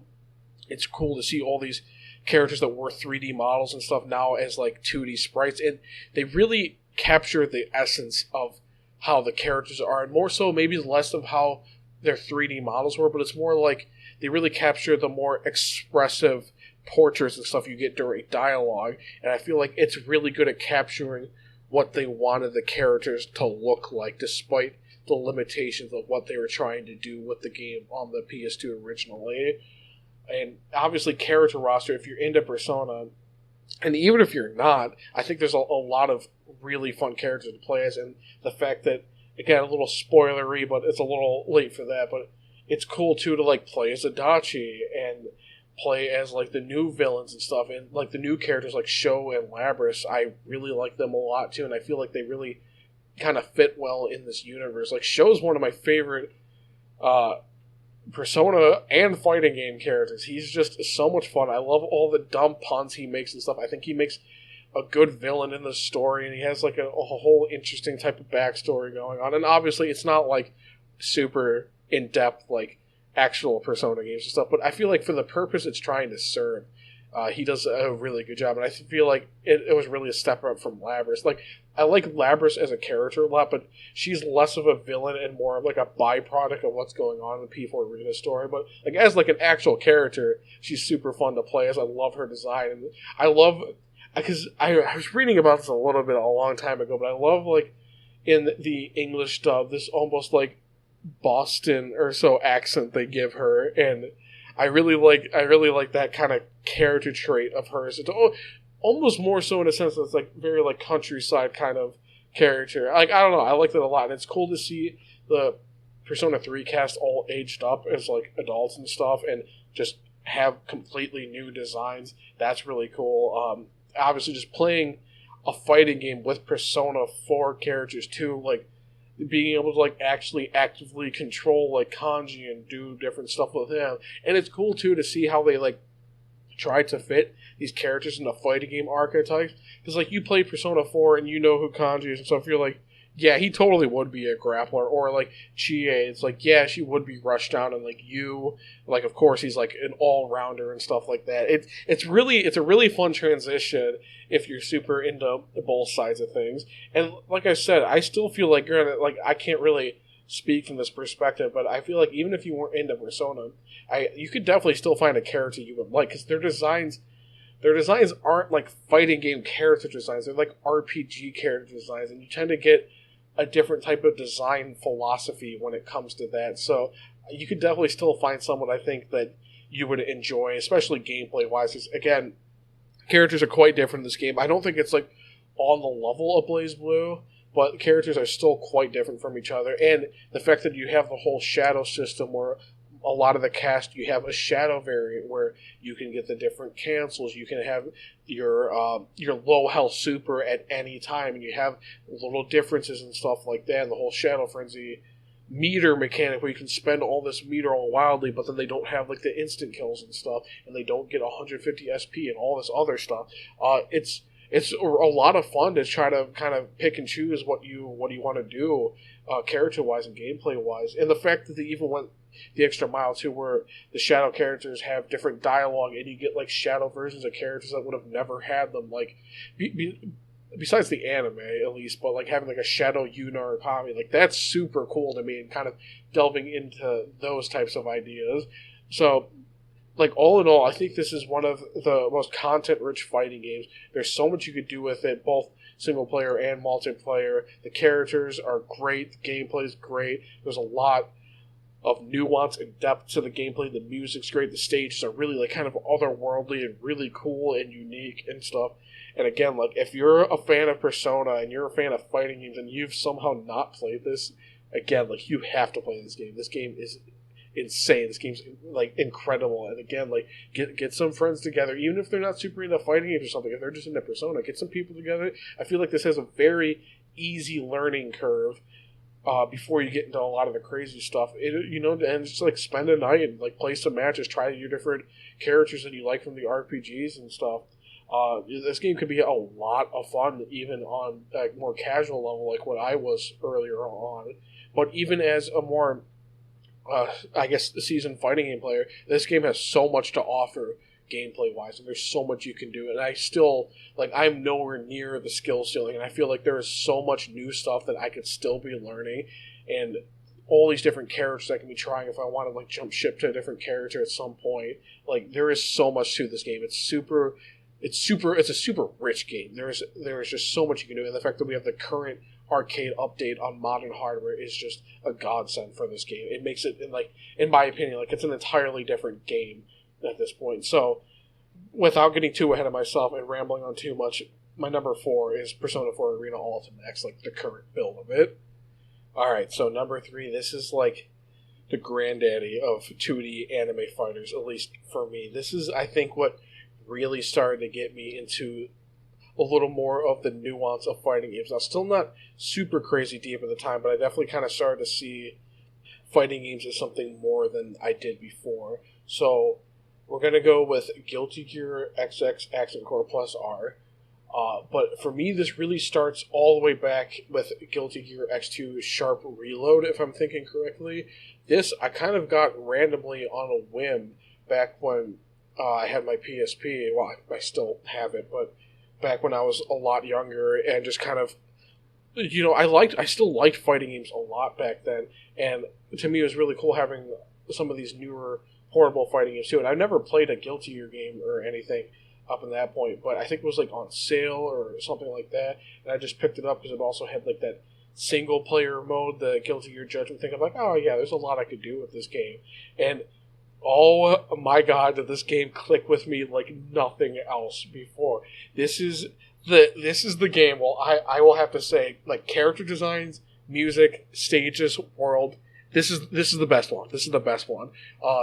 Guilty Gear is the most stylized, crazy fighting game. And it's hard, too, to pick between, because you could say, well, Rev 2, or you could say Strive, because they're all got their own thing going on. They're all super good in certain ways. Like, Strive I feel like, has really brought in a lot of new people to playing Guilty Gear. And it is a different game, but all of a sudden, we have, like 1 million copies of Strive sold, and you see, like, not in like an offensive way, but you see like more normal, casual, like players and stuff talking about Guilty Gear as a series and Guilty Gear in general, and it's like I would have never imagined this like 10 years ago, that all of a sudden Guilty Gear would have this like mainstream appeal. It is absolutely wild that it has gotten this far, and it's so cool for someone like me that has always been like champion Guilty Gear and talking about how good Guilty Gear is and how crazy it is and stuff. So now again, I'm getting on a bit of a tangent here, and so for me, probably because of how long I've been playing the X2 or XX series in general, it's probably why I have such a soft spot for Accent Core and Accent Core Plus and Plus R and Sharp Reload and all this stuff. So yeah, I played Sharp Reload back on my PSP like a long time ago, and it's always fun to like look back and think about this stuff. I have no idea how I was playing Guilty Gear on a PSP. Granted, it's probably because I wasn't as nearly as like super high level stuff that I'm doing now, but I can't imagine me trying to like pull off my combos and stuff now with how I currently play the game on a PSP with that button lay on D-pad and stuff. Granted, like, if you're used to pad and used to playing on controllers and stuff like that, like, you're probably going to be fine. I do think the PSP had one of the best D-pads, so I could definitely like understand if you're used to controller and then you play it, like, it definitely doesn't feel like anything's wrong. And I don't want to be one of those people that are like gatekeeping playing fighting games. You don't need a stick to play fighting games. I played fighting games without a stick for a long time. Some people still go to tournaments using a PS4 controller. I'm not gatekeeping fighting games. Just for me, especially after going to the arcade so much and getting used to a stick and playing everything with a stick, to me it's hard to imagine going back and doing these crazy Guilty Gear combos I can do now playing on a PSP. It's just like my mind can't wrap my head around that, so to speak. But yeah, no, this game was so stylish and so over the top. And for me, especially back when I was younger, I was super into like and I still am, but like especially really started getting into different metal and rock and stuff at that time to so see all these musical references of stuff that like I was really into. You got like Testament and Slayer, and then you look through Move List, and you like Kai's got Ride the Lightning, and then there's like an Ingve reference in there, and Saul's got all the Queen references and all this stuff. Like to me, that was such a cool experience seeing all these different artists and stuff getting these nods and references in this fighting game, because I still really liked fighting games at the time too, but I like this is what really pushed it over the edge for me. And the 2D sprites are so full of character, and the designs are definitely like that early 2000s over detailed and over exaggerated anime design that makes this game like completely stand out. Like if you play fighting games, you just even see like a glimpse of Guilty Gear in the corner of your eye, you're like, oh yeah, that's Guilty Gear. Like, without a doubt. This game has such a stylized approach to everything. Even the newer ones, too, though. Like, they pretty much pioneered how 3D fighting games should look, and now we even have stuff that's not Guilty Gear looking like Guilty Gear. If we're talking about, like, DNF Duel and Grand Blue and Dragon Ball FighterZ. Like, now those look like Guilty Gear. And even if it's kind of crazy when you think about a lot of like the Guilty Gear XX sprites came from Guilty Gear X, and the fact that they already had these like insanely detailed sprites down for like the Dreamcast era of stuff going on. It's the amount of detail and love that was put into Guilty Gear is on a whole another level. Kind of like what I was saying before, I don't think there's any fighting games that have more stylized and interesting characters than Guilty Gear from a presentation point of view. And even new and old Guilty Gear, even though there's like a pretty drastic change in design philosophies, both design camps are really iconic and really good. Like one of my favorites was always Testament, and Testament looked really cool in old Guilty Gear, and their walk animation was like all like stuff out of Ringu, and it was a very menacing, edgy kind of anime design. And now they're in Strive, they're all elegant and refined, and they got the coolest top hat ever. But it's so cool to see these two different design philosophies, but they both stand out so much in fighting games and as fighting game characters, and they're both very unique in their own ways, and they're both really cool. And the whole point is, like, no matter what Guilty Gear area you're looking at, these characters are super iconic, and they're super flashy, and they're just so over the top and crazy. Even the XR designs, like the Rev 2 designs, like those, like, I cannot believe how good of a job they were doing for, like, a first attempt at doing, like, a 3D game looking like 2D sprites, and how they exaggerate certain things, how they blend certain things together and blur certain things together, and the fact that they can make that feel as snappy and look at the same type of level as like a sprite-based game. It's just like the amount of like love and craftsmanship that they put into all Guilty Gear games is just completely on a whole new level that I don't know if any other company can really match what they do. And so yeah, like I said, for me it all started with Sharp 2 Reload, or X2 Sharp Reload. And ever since then, I absolutely fell in love with these games. And that's why, again, it's hard to just pick one, but like if I'm going to pick one, it would be, alright, I'm going to go with one of the X2 games or XX games. But even when I was younger, like, so I got super into X2, I loved all the characters, and then eventually, once I started getting more into it, I got, of all games, Guilty Gear Asuka. Now that was a weird experience. I still think that game is really like something else if you have more than two people together. Especially if you get four people together and you get them to play Guilty Gear Asuka, it's a mess. And I hate the button that you have to press to turn around no matter what. But point being, like, I played Guilty Gear Asuka, got a little more Guilty Gear experience, and I saw, like, I think ABBA in the game. I'm like, oh, okay. And then that's kind of when I found out about Action Chord. And eventually I was able to pick myself up Action Chord Plus on the PSP, and then that's, I think, where my love for Guilty Gear just exploded. That game was so polished and so crazy, and I absolutely love Holy Order Saul. That was one of the main reasons I got the game. I wanted to play Holy Order Saul. I remember, like, reading about him on the wiki and stuff and looking at his design, like, oh my god, I need that in my life. I need to get this Action Chord Plus. Because when I was younger, I didn't really fully understand balance changes and the nuances of all that. All I saw was, oh, there's new characters. That character looks really cool. They got Abba from Asuka. They brought back Cliff and Justice. I'm like, I need to play this. We're like, so bad. So I got Accent Core Plus. I could not tell you how much I played that on my PSP. I played that all the time. And it's not just like, and obviously this was way before like all the online stuff. This is just me enjoying the game. There's so much stuff you can do. They got the story mode. They got arcade. The survival mode was one of my favorites, and I play that all the time. The fact that you can get all these different buffs and all these crazy matches, the whole Daredevil mechanic and fighting like the gold versions later on in survival mode, and they're all super crazy. And then you could like unlock these versions and stuff. So like I loved Accent Core, and then Accent Core Plus, and then eventually when I got like a Vita later on, and they ported Accent Core Plus. To me, at that point, with me playing fighting games, I was a little more in tune with like balance changes and all this other kind of stuff. So I got Accent Core Plus R in the Vita, and I will say like Vita D-pad, phenomenal, better than the PSPs even. Like the Vita D-pad, I played so many fighting games on the Vita before I got like super into stick and stuff. That was like really a really good time for portable fighting games. So I played so much Plus R on my Vita, and then eventually I got it when it ported to Switch, and I played it with my stick on the Switch. And because at that time, that's when I saw, well, it's only Accent Core, original Accent Core, but they have Accent Core in my arcade, so that's when I really started to get serious about it. And then eventually when I got a PC, I got Plus R for PC, and then we got the rollback, and I've played so much Plus R. I have not stopped playing X2 in general.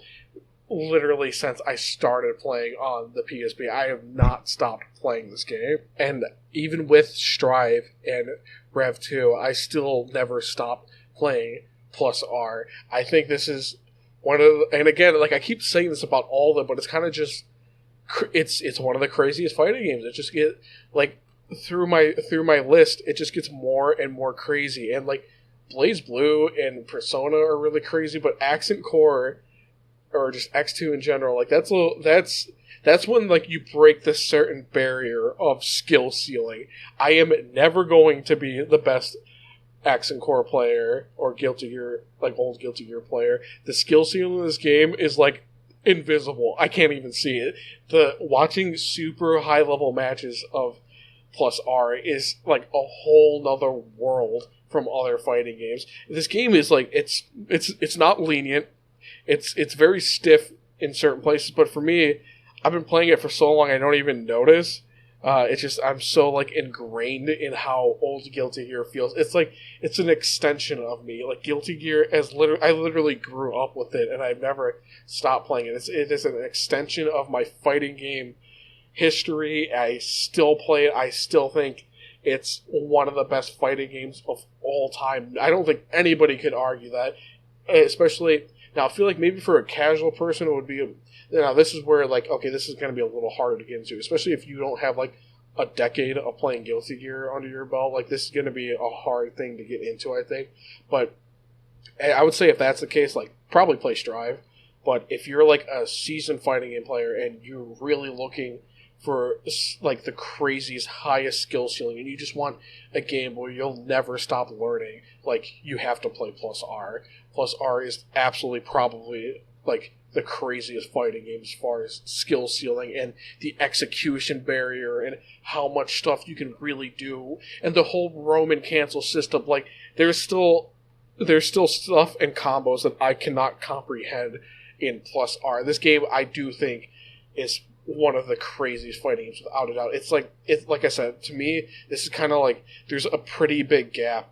And, like, if we're talking about, like, Persona 4 or Blaze Blue, to all of a sudden you get to Plus R. And, see, not that Blaze Blue isn't absolutely crazy, because it definitely is, but to me there's just something a little bit extra with Guilty Gear, especially with the whole Roman cancel system. Like, this game's combo system is just completely customizable. It's like, whatever you can get away with doing is what's going to happen. And again, this kind of goes back to the Blaze Blue thing, where every character is completely unique. Every character totally is doing their own thing. Even Saul to Holy Order Assault. Those are just two different characters. Those are just two completely different characters. I don't think you're going to find a fighting game cast that has more unique characters than Guilty Gear, even unique from themselves. I think Plus R has probably one of the most stylized fighting game cast of characters in any fighting game, for sure, without a doubt. If you're into fighting games, this is the game you should be getting. And it's always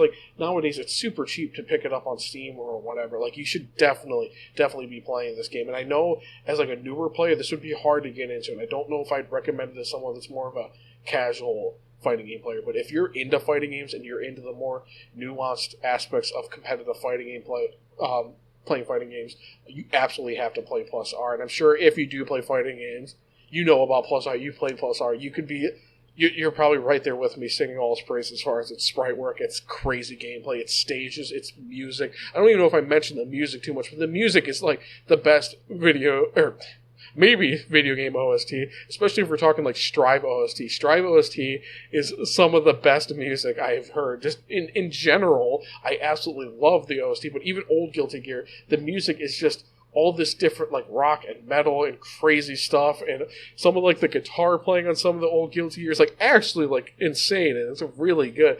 This game has so much personality, and it's totally you can tell what Guilty Gear is just from playing a match of it. It's absolutely exuding personality and style. I don't I could talk about Guilty Gear forever. This is one of those things BlazBlue. For the longest time, I'm this is up there as the best fighting game ever. To me, in my head, I was always going back and forth. I'm Central Fiction or Accent Core Plus R. What's the best fighting game? And up until maybe a couple of years ago, those would be the two I would argue about the most. I'm is it Accent Core Plus R or is it Central Fiction? Both these games are the top tier craziest fighting games for what I kind of knew at the time, as far as being a little more casual at the time, but still slightly dipping my toes into trying to get a little competitive with them. And then now I still think Accent Core Plus R is totally insane and super fun to play, but the last couple of years, as I've gotten super competitive and super nuanced with trying to actually learn all the ins and outs of fighting games, I feel that's where my opinion has slightly shifted, where I think there's two games that I do think are on a level beyond old Guilty Gear. And so while I still think it is one of the best fighting games of all time, I do think there's two games where, when I'm really being critical about it, that I think are... And it really comes down to the depth and the skill ceiling, the amount that I can learn in the game is the only reason why this isn't number one or number two. So before I get on too much of a tangent, I think I'm going to start with my number two. Alright, so for number two, and this is where it got really hard to pick between my number two and my number one, but I kind of already had it in my head what was going to be my number one when I was making this list, and it's an opinion that once I started getting very serious about fighting games, it has not changed. So I think that's the only reason why this is going to be number two. And even picking between my number two, it was very tough. So for number two, before I go on too much of a tangent, Melty Blood, Actress Again, Code Current, whatever other random word you want to throw in that title. Old Melty Blood, essentially. Old Melty Blood is very, very special to me because it is not a game series that I've been playing forever. It was because for the longest time I didn't have a good PC, a good gaming PC. It wasn't really something I was super interested in, so I kind of just never touched Melty Blood. I never imported any of the PS2 iterations or anything. So I kind of just wrote Melty off just because I never really had super easy access to play it or anything. And it's not I thought any gameplay of it looked bad or anything, but it's kind of just something I didn't think about. It wasn't really ever in my radar.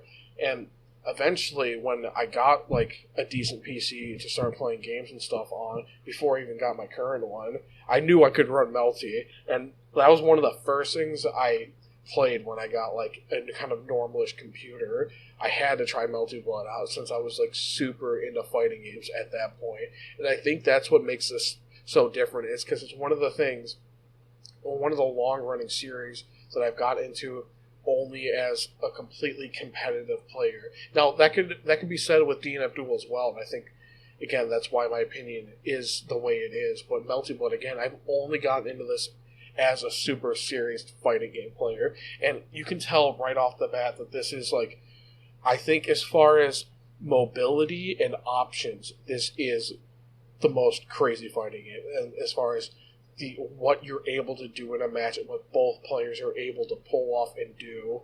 And to me, like, I don't even know where to start with this, because Melty Blood is just that good. So I have no bias. I have never played Tsukihime. I've never played the visual novels. It is something I'm interested in doing now that I'm into Melty Blood, but it's not some bias coming off of that or anything. It's literally like I had almost zero knowledge of Melty Blood before going into it, besides seeing the memes of people playing in the bathroom. And so like I think that's another reason why I kind of just never thought too much of the game. I'm just like, oh, it's just some like fan-made fighting game for computers or whatever. I'm like, I don't really know about that. Like, it looks fine and all, but I don't really feel like I'm missing out. But again, that was kind of way before I got a computer and stuff. But yeah, so that was one of the first things I wanted to try with like a good computer. Or good, not that you could run this on a toaster, but you get what I'm saying. So this is one of the first like fighting games I wanted to try on a computer that I couldn't get on something else, I should say rather. And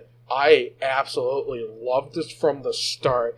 Like, and I know, because I think I got to start with characters here. And I know a lot of people are like, oh, the character designs, there's nothing to them. But again, I think that's what makes them unique, is that they are visual novel characters at the end of the day. They're not fighting game characters. And to me, their plainness is what makes them stand out. They weren't designed as fighting game characters first and foremost. And I think that's what makes them so recognizable, because they are very normal looking in comparison to like what I was just talking about. Like, Melty Blood characters don't look like Guilty Gear characters. They don't look like BlazBlue characters. If anything, it falls more in line with like Persona, but honestly, even more plain. But again, that gives Melty its own unique identity. Besides, there's no other game you're going to be playing that has a small little cat human that can turn into like a rocket, and then another kitty that smokes cigarettes. God forbid that's a really bad kitty. I do not want to see my cat doing that. And you can have Neko Arc versus Neko Arc chaos matches if you just want a really stupid, frustrating match to play out. But it's so fun. That I'm getting ahead of myself here. But honestly, like the characters, there's so many characters in Old Melty, and each of them have the 3 different moon styles you can pick, which really kind of changes how you're playing in the game. I don't think there's any other fighting game really that has this level of complexity at literally the character select screen. Like, it's so hard to find a place to begin, because your options are like over 100 as far as what you're going to be picking and what you're going to be trying and doing. But so honestly, there's a lot of different characters I like too. It's not just like, even with their more simpler designs, once you start kind of playing the game, their personalities really start to shine through, and what the different options they can do. And something that I've always really liked, and I think that's one of the things that really hooked me on the game, is I like when fighting games, or other games in general too, where you have like a slightly different version of one character, but you change their moves and attributes to be something slightly different and stand on its own, but while still having some of the identity of the original character. So essentially clone characters, but not clones in the sense where they're literally the same, just like a different model, different sprite, but same moves, same property, same everything. But why I like these types of characters so much is because then you can really start to get very nuanced for the type of gameplay style that you want. Because you could be like, okay, well, I like Shiki, and excuse my pronunciations, but it's like, I like Shiki, but I want like a little more like a teleport or something. Not that that's like a true teleport. And then you play as the Nanya Shiki. Oh my god, my pronunciation. I'm so sorry. But you play essentially as the alternate version of Shiki, and even so, while you're getting kind of the general same style, you can really start to pick apart what exactly you want, because it's not just, okay, I got these 2 different versions of Shiki. I got 6 different versions because of the different moon styles you can pick. And then even if we're not talking about purely very technical stuff, it's these clone characters can give you a different aspect of the character. And even with me knowing nothing about Melty Blood at the time, or Tsukihime, it's like, okay, well, I can tell this version of Shiki, he's wearing his glasses and he's not using the death perception thing, because I think that's how it works in Melty Blood. I want to say he wears them so he doesn't see the lines or whatever, but then you see this version of Shiki, and like even in just his standard like idle sprite animation, you can see that it's a lot more aggressive and cocky, and he's not wearing the glasses, and the way he's holding like his knife is a lot more like almost like he's way more comfortable with it, and he wants to like definitely just attack you with it, rather than normal Shiki being a little more reserved and a little more defensive looking and more like doing something he has to do. And that's just from like a character point of view. And then gameplay point of view, they're a lot different, but then you can kind of, again, like I said, very much hone in on what you want very specifically. Like, there is no way, if you're into fighting games, that you can play Old Melty and not find something that absolutely clicks with you. Like, there's just so many different options and so many different characters, and then different versions of characters to really pick apart what you want.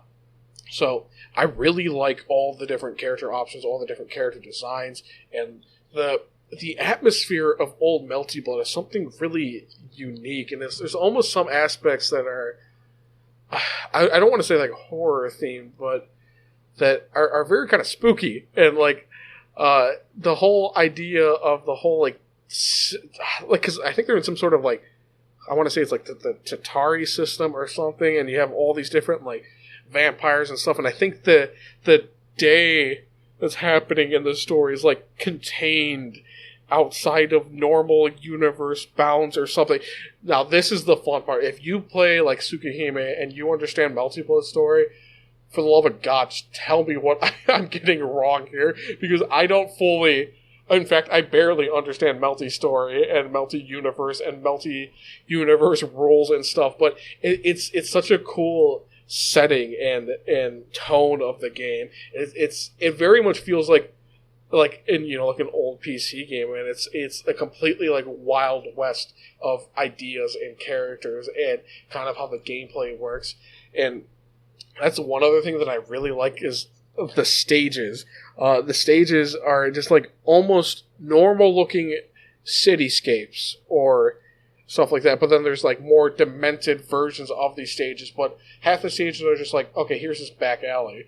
And for some reason, it's just like Under Night and Birth, like, I love that like stage design. I don't know what it is, but seeing a stage where I'm like, yeah, I could see that if I just like walk outside my place, and then I could just walk down the street for a bit, and there's a Melty Blood stage, or there's an Under Night stage, There's something really cool and kind of captivating about such a down-to-earth stage design and down-to-earth character design, in some senses with the characters, but more so the stages. It's just like, yeah, here's city areas, here's back alley. There's nothing super magical or anything about half the stages, but then there are stages where, like, and again, I don't understand the lore implications of this, but then there's stages where, like, I want to say it's like something Eden or something along those lines, and there's like, you're in like this grassy field, but there's like this otherworldly moon in the background, and it looks like, oh, I should be fighting like a final boss of an RPG in this stage, and it's like very magical and otherworldly or super grounded and realistic.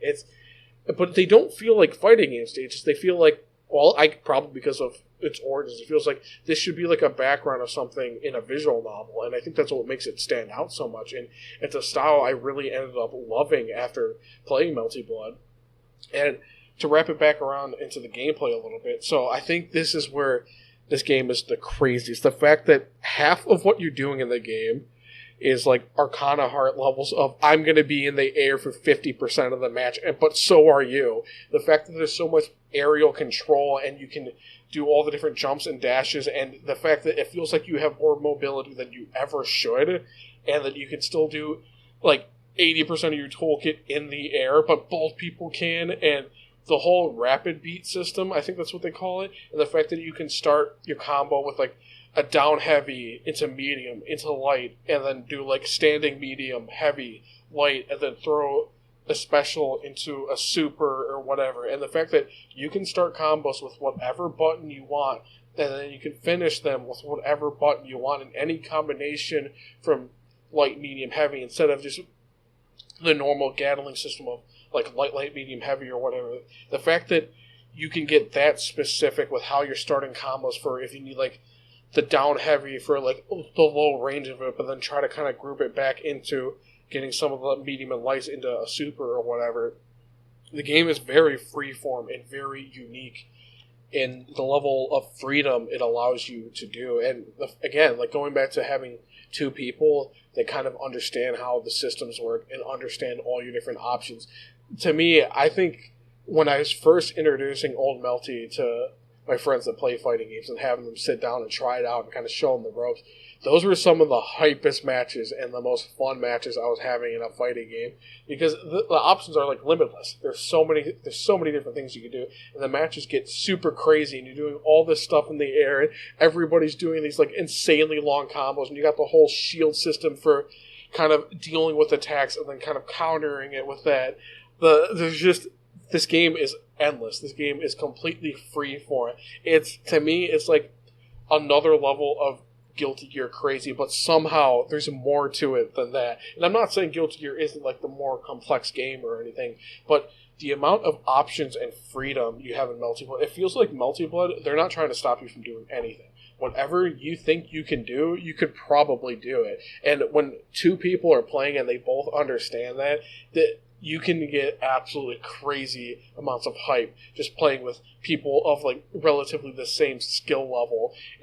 It's a completely intense, crazy system and gameplay, and the fact that like you can play all these matches, and then even if you're like, say you're just like playing Roa or something, we're like, okay, we just played like 10 matches like that, I'm gonna switch to this different version of Roa, and then you're starting a whole new set of matches with a different toolkit essentially, and that's just with like one character. And then the fact that everybody can do this and both players can do this and have all these different options, and you can even have two people picking the same character, but they're gonna be playing differently. They're gonna be playing with two different moon systems, and then simply what they can do is going to be different, and how they're going to respond to different actions are going to be different.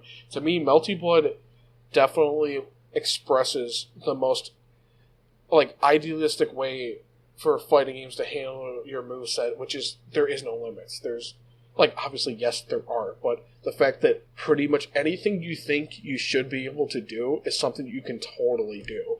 And it doesn't matter how you start your combos, how you end your combos, you can do whatever as long as you get like a stray hit in, and then you can just start going wild. And the fact that you have all this different air options and air mobility, like I said, it kind of reminds me of Arcana Heart in that sense, where it's like, just because this is a game where just because you're in the air, it doesn't mean you're limited. You pretty much can do most of what you want to do in the air as well, and both players can do that, and you can still shield like wherever and whenever.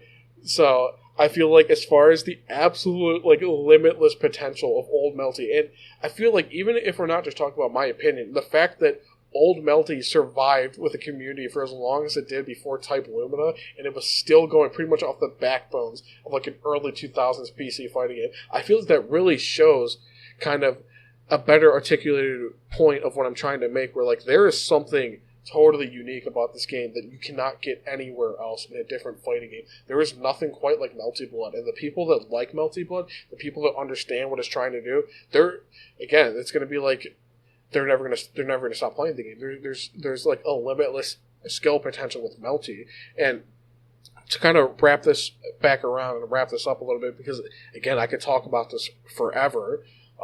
It was really hard for me to not pick new Melty Blood, Type Lumina, because I still think that was kind of giving me the same feelings in a more modern package as old Melty Blood, where especially, and I know some people didn't like it, but the shield system at launch and stuff, but when you had two people understanding how it works, and the crazy back and forth you could do with the shield and the teleporting and the countering and all this stuff, like it was giving me the feeling of old crazy hype Melty Blood matches. But I think at the end of the day, when I really have to sit down and think about it and pick one game, it has to be Actress again. I feel like it's just, there's more limits on new Melty Blood, but in some ways it's more opened up with like the moon skills.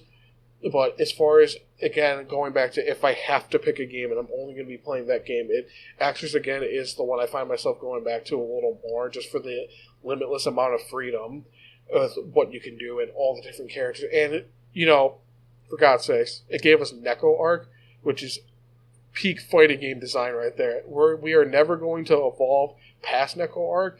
The Melty Blood designers, they made the best video game character. They made Neko Arc.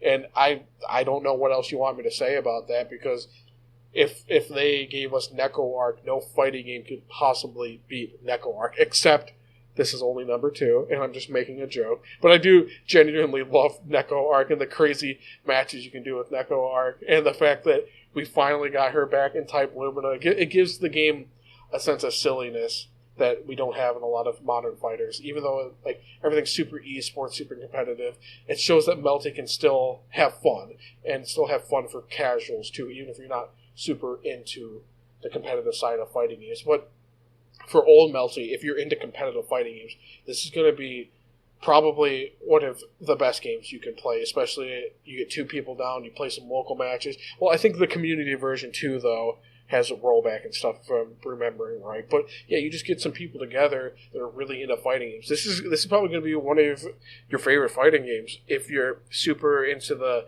crazy anime fighters with all the different air options and combo strings and stuff like that. This is with a group of people. This is like the most hype, insane, crazy fighting game. But it is not my number 1, and it's very close, but probably because of how different it is. But I'm going to wrap it up for Melty Blood. Melty Blood's insane. If you've been kind of on the fence about trying Melty Blood because, all boring designs or it's based off a visual novel and I don't really care or whatever, absolutely try Melty Blood. Like, I was in that boat where, like, because of me not playing, like, PC games and stuff at the time, I didn't ever play Melty Blood, because this was before Type Lumina got on, now it's on normal consoles and everything. And I was kind of in that boat where, like, I don't really know if I care too much, but I wanted to try it because it's a fighting game series I've never tried. Like, seriously, like, Melty Blood is such a blast to play. It is so crazy. There's so many different options and characters, and the atmosphere of this game is really something unique. And like I said, very, like, early 2000s kind of anime and PC kind of Wild West of gaming compared to the console landscape of the time. So Melty Blood, Actress again, code whatever, that's going to be my number 2. And then now we're finally, according to my recording, an hour and 50 minutes into this, we're finally going to get to my number 1, and I cannot believe that I thought this was going to be like a 15-minute video. Oh my god, I was completely wrong about that. But I guess this is, at the end of the day, this is kind of content I wanted to make. I wanted to make super long-form videos and stuff. So with that out of the way, let's finally get to my number 1 pick. If you somehow stuck around for this long, I really appreciate that, and I hope you've been enjoying the dialogue I'm trying to create about fighting games right now. Because every video I've been doing is just completely random, whatever I feel like doing.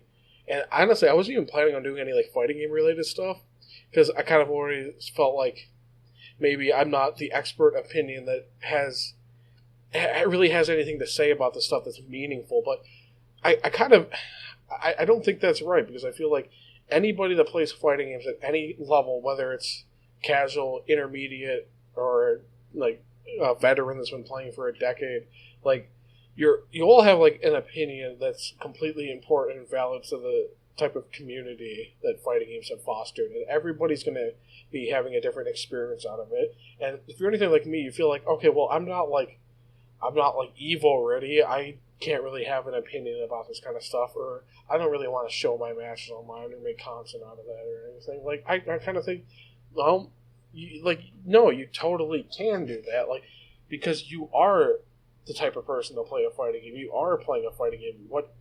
How you're experiencing the game and the level you're at is part of the experience. It's a very important part of fighting games. And I'm just taking this time before I get to number 1 to kind of, because if you've made it this far, you're obviously, you're into fighting games and you're enjoying it. Maybe you're a little more casual too, and you're not super into them like I am now.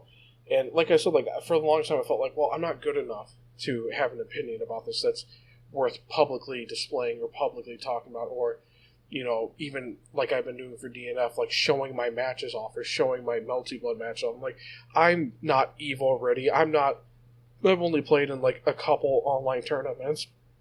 I'm like, I don't think I have an important enough opinion to talk about this. And I think that's just not how it is. I feel like a lot of new people, especially if they're not into fighting games yet, but they're kind of thinking about dipping their toes and they want to try it. I don't think they see enough of people losing or people that aren't high level, and they think because they're not getting these super crazy combos and winning all these matches that, okay, well then they're just, fighting games just aren't for them. That's just, I can't do the stuff that these people are doing.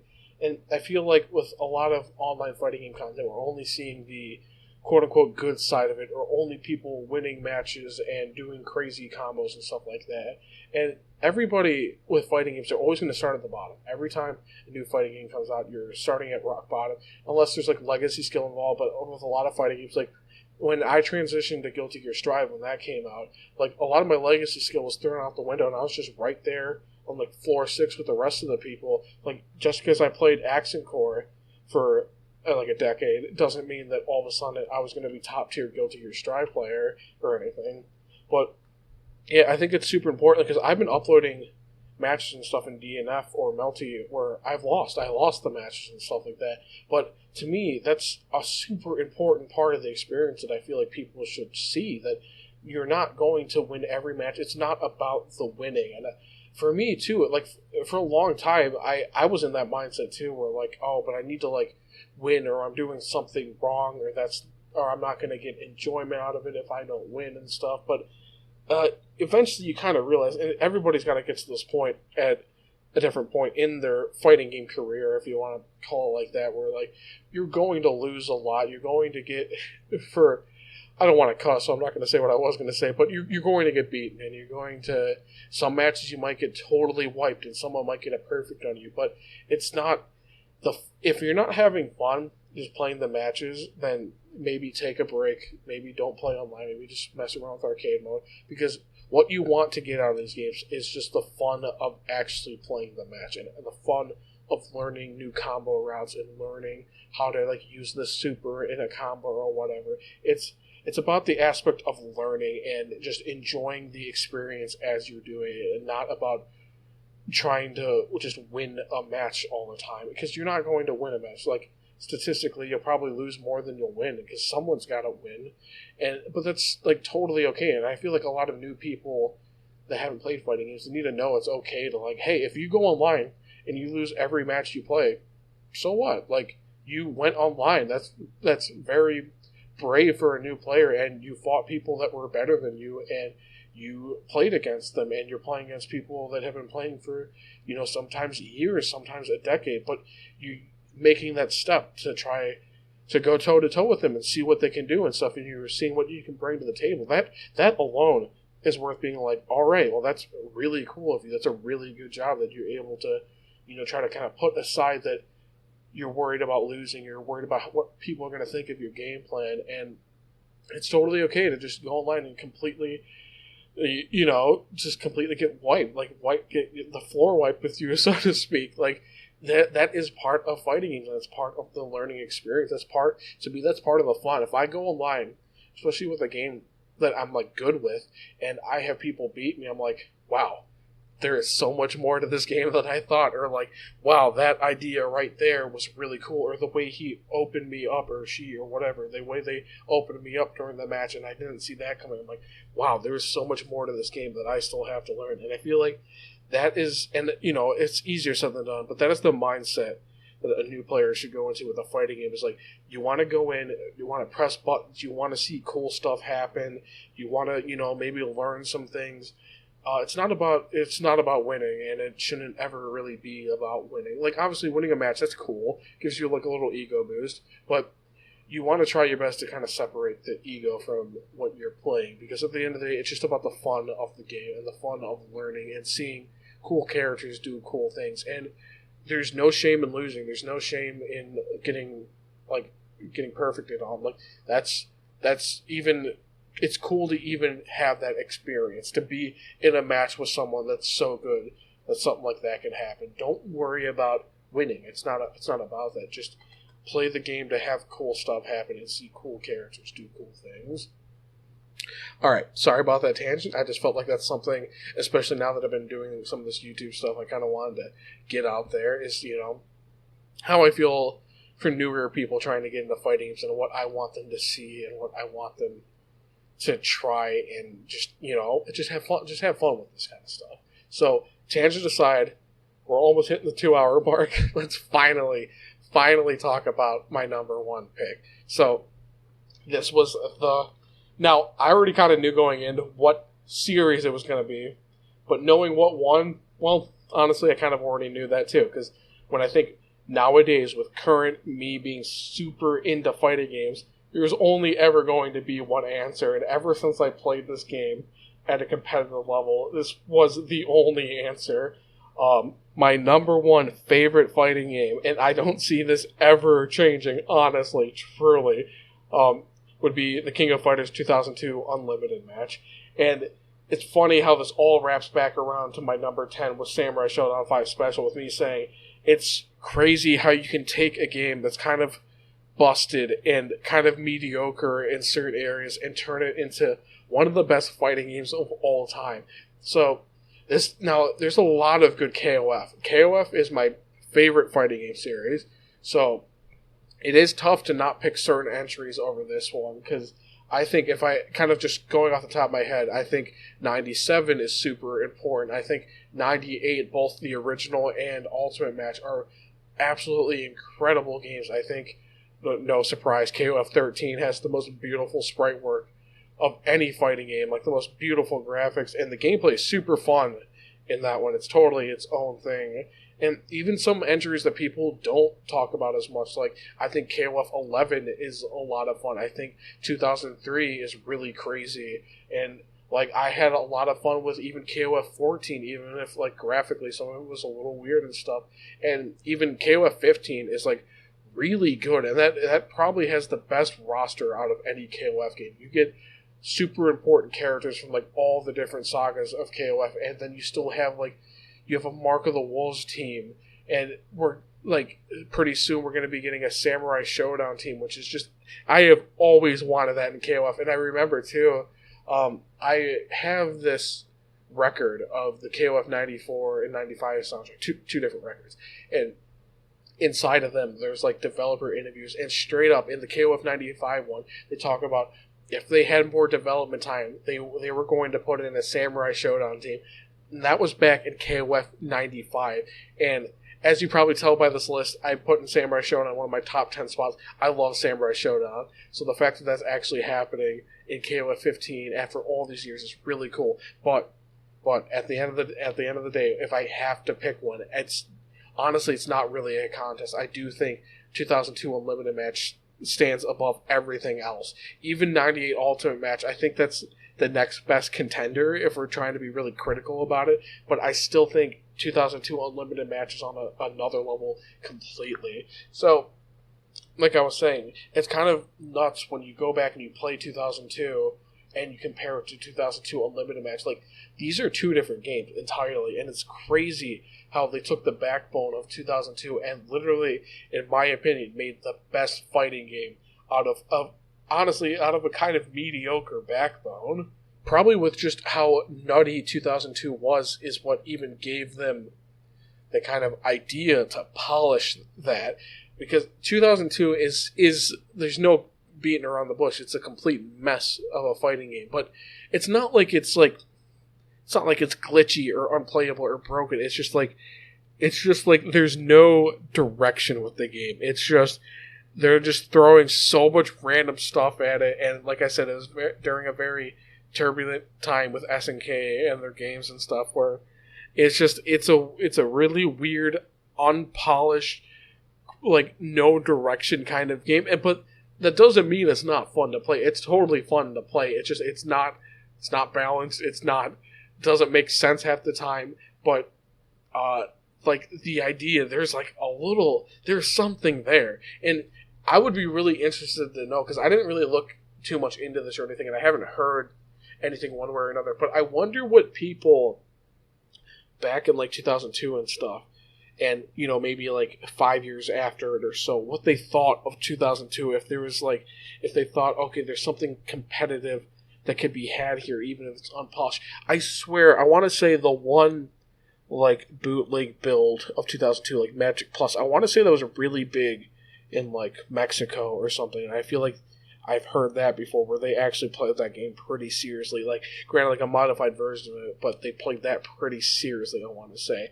But yeah, point being that the fact that once SNK was a little more, I think, stabilized, so to speak, and they decided to go back and kind of make a way more refined version of probably the most deep KOF game and turn it into a super polished, super tight product is what makes this game, in my opinion, the best fighting game to play, period. First of all, if we want to start the roster, I think is the best fighting game roster.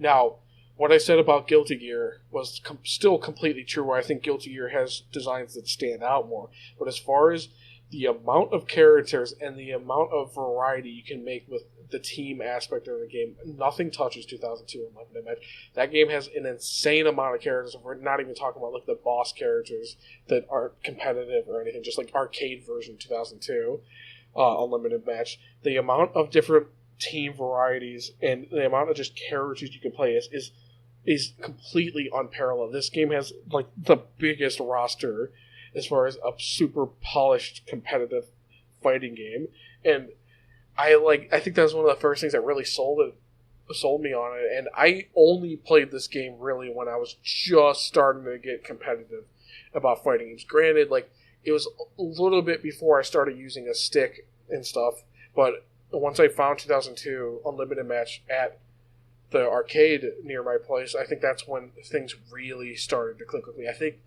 this is the game that really started getting me super serious about fighting games. And like I always played KOF. I played KOF when I was younger all the time on the Dreamcast and stuff. So I've always been playing KOF, and I always dabbled in KOF. But seeing it from the lens of a competitive fighting game player, it's a completely different beast. I don't think there's a fighting game that's as deep and complex as 2002 Unlimited. Even though on the surface it may look like you can't do much and it's kind of stiff and it's not lenient at all with its inputs. It's very stiff in that regards. Like you may look at BlazBlue or Guilty Gear or Melty Blood and be like, well, no way, those are the way more complex and deep games. But I think with the max mode system and all the crazy cancels and stuff you can do, and how difficult it even is to start getting a grasp on the game, but once you kind of start realizing how open-ended the max mode system and all the cancels and stuff are, and the fact that it's a 3v3 dynamic with you're learning three different characters at once, essentially, and the fact that there is so many different characters to begin with, and the fact that once you start understanding how max mode works and how complex and deep this game really is, like if you're super into fighting games, I don't think there's a deeper fighting game. If that's what you're looking for, and if you're looking for a fighting game that like, quite frankly, you're never going to learn, in the sense that you're never going to be the craziest, most complex KOF 2002 player, this is absolutely, I think, the best fighting game in that sense, where if you just like the complex and crazy nature of learning more things, and learning the different cancel combo routes and everything that you can do with this game and all the different characters you can play as, this is the craziest fighting game. I don't think there's any fighting game that can live up to this example of how absolutely nuts and how absolutely crazy the max mode system is. I don't think there's any even KOF game that gets quite to this level, and I think all the other ones are super good and stuff, don't get me wrong, especially the ones I mentioned, but I think 2002, with already being a very rich and complex series, just takes it to a level I don't think any KOF has gotten quite close to. And I think they've certainly tried, but KOF also isn't always trying to emulate 2002. They're trying to, every game kind of is doing its own thing. But as far as like peak KOF to me, it's got to be 2002. Now there's some characters and stuff that I like more in the newer games and that aren't in 2002. But the roster is absolutely crazy, and the amount of variety in the cast. I can't even begin to talk about the roster because there's literally like every character from 2002 up until that point that are in the game, with like some exceptions like Orochi, Ori, and Leona and stuff. But I think they're technically in the data of the arcade version and stuff, but that's besides the point. Like, every normal character and then some that you can play as from all of KOF history up until that point, and the fact that you can have any team composition and everybody's got these crazy, super high damage max mode combo routes that they can do. And again, it's hard to explain to a non-fighting game player, but the fact that it is a 3-on-3 game of this complexity. And it's not like other tag games where you're tagging in and out, but I feel like because it's not like that all the characters are still allowed to be fully complex one-on-one fighting game characters, but it has that complexity while still being a team game in the sense that every character is a fully fleshed out 1v1 kind of fighting game character, except for the fact that you're learning 3 of them, and so is your opponent. Both of you are playing 6 characters at once and trying to fight each other with this you need like a huge knowledge pool that you're trying to pull from to have these matches. And I think if you're into fighting games and you're into learning all the crazy nuances of fighting games, and you have 2 people or more than 2 people and you're sitting down and you're learning this game and you're trying to play this game, this is, I think, the craziest fighting game. And I love all the music, the stages. I love just from a solo perspective of the fact that you can play through arcade mode and you can get different bosses from the different KOF games depending on how you do it in the arcade mode, and different sub-bosses from different KOF stuff. And we have characters that were kind of rethought of, like Nameless, I think is one of the coolest KOF characters. And, like, obviously we got all the staples like Iori and Kyo, and we got Terry, and we got the Art of Fighting characters like Ryo and Robert and Yuri, and all these different characters from all these different series, and just KOF history as a whole. And you have all the different versions of Kyo, you have all the clone versions, you have Kusanagi, and again, then you can make 3-on-3 teams with all these different characters, and you still got like the KOF 97 characters. You got Chris and Yashiro and Shermie, and you can have them fighting like Nameless, which is essentially just K49, and just have these crazy dream matches with the max mode system, and playing playing like Yashiro with the max mode cancel system. It's just, this game is so incredibly deep and so has such an incredible amount of depth and a huge roster of characters, a bunch of really cool stages, a bunch of cool music, cool different bosses you can fight, and just an insane amount of depth just playing person to person. And if we're talking about the online, which I'm not taking into consideration, but we have the rollback netcode now, the game is a dream to play online. This is my favorite fighting game. And like I said, I only really got into it competitively because I played like original 2002 when I was younger, but not Unlimited Match.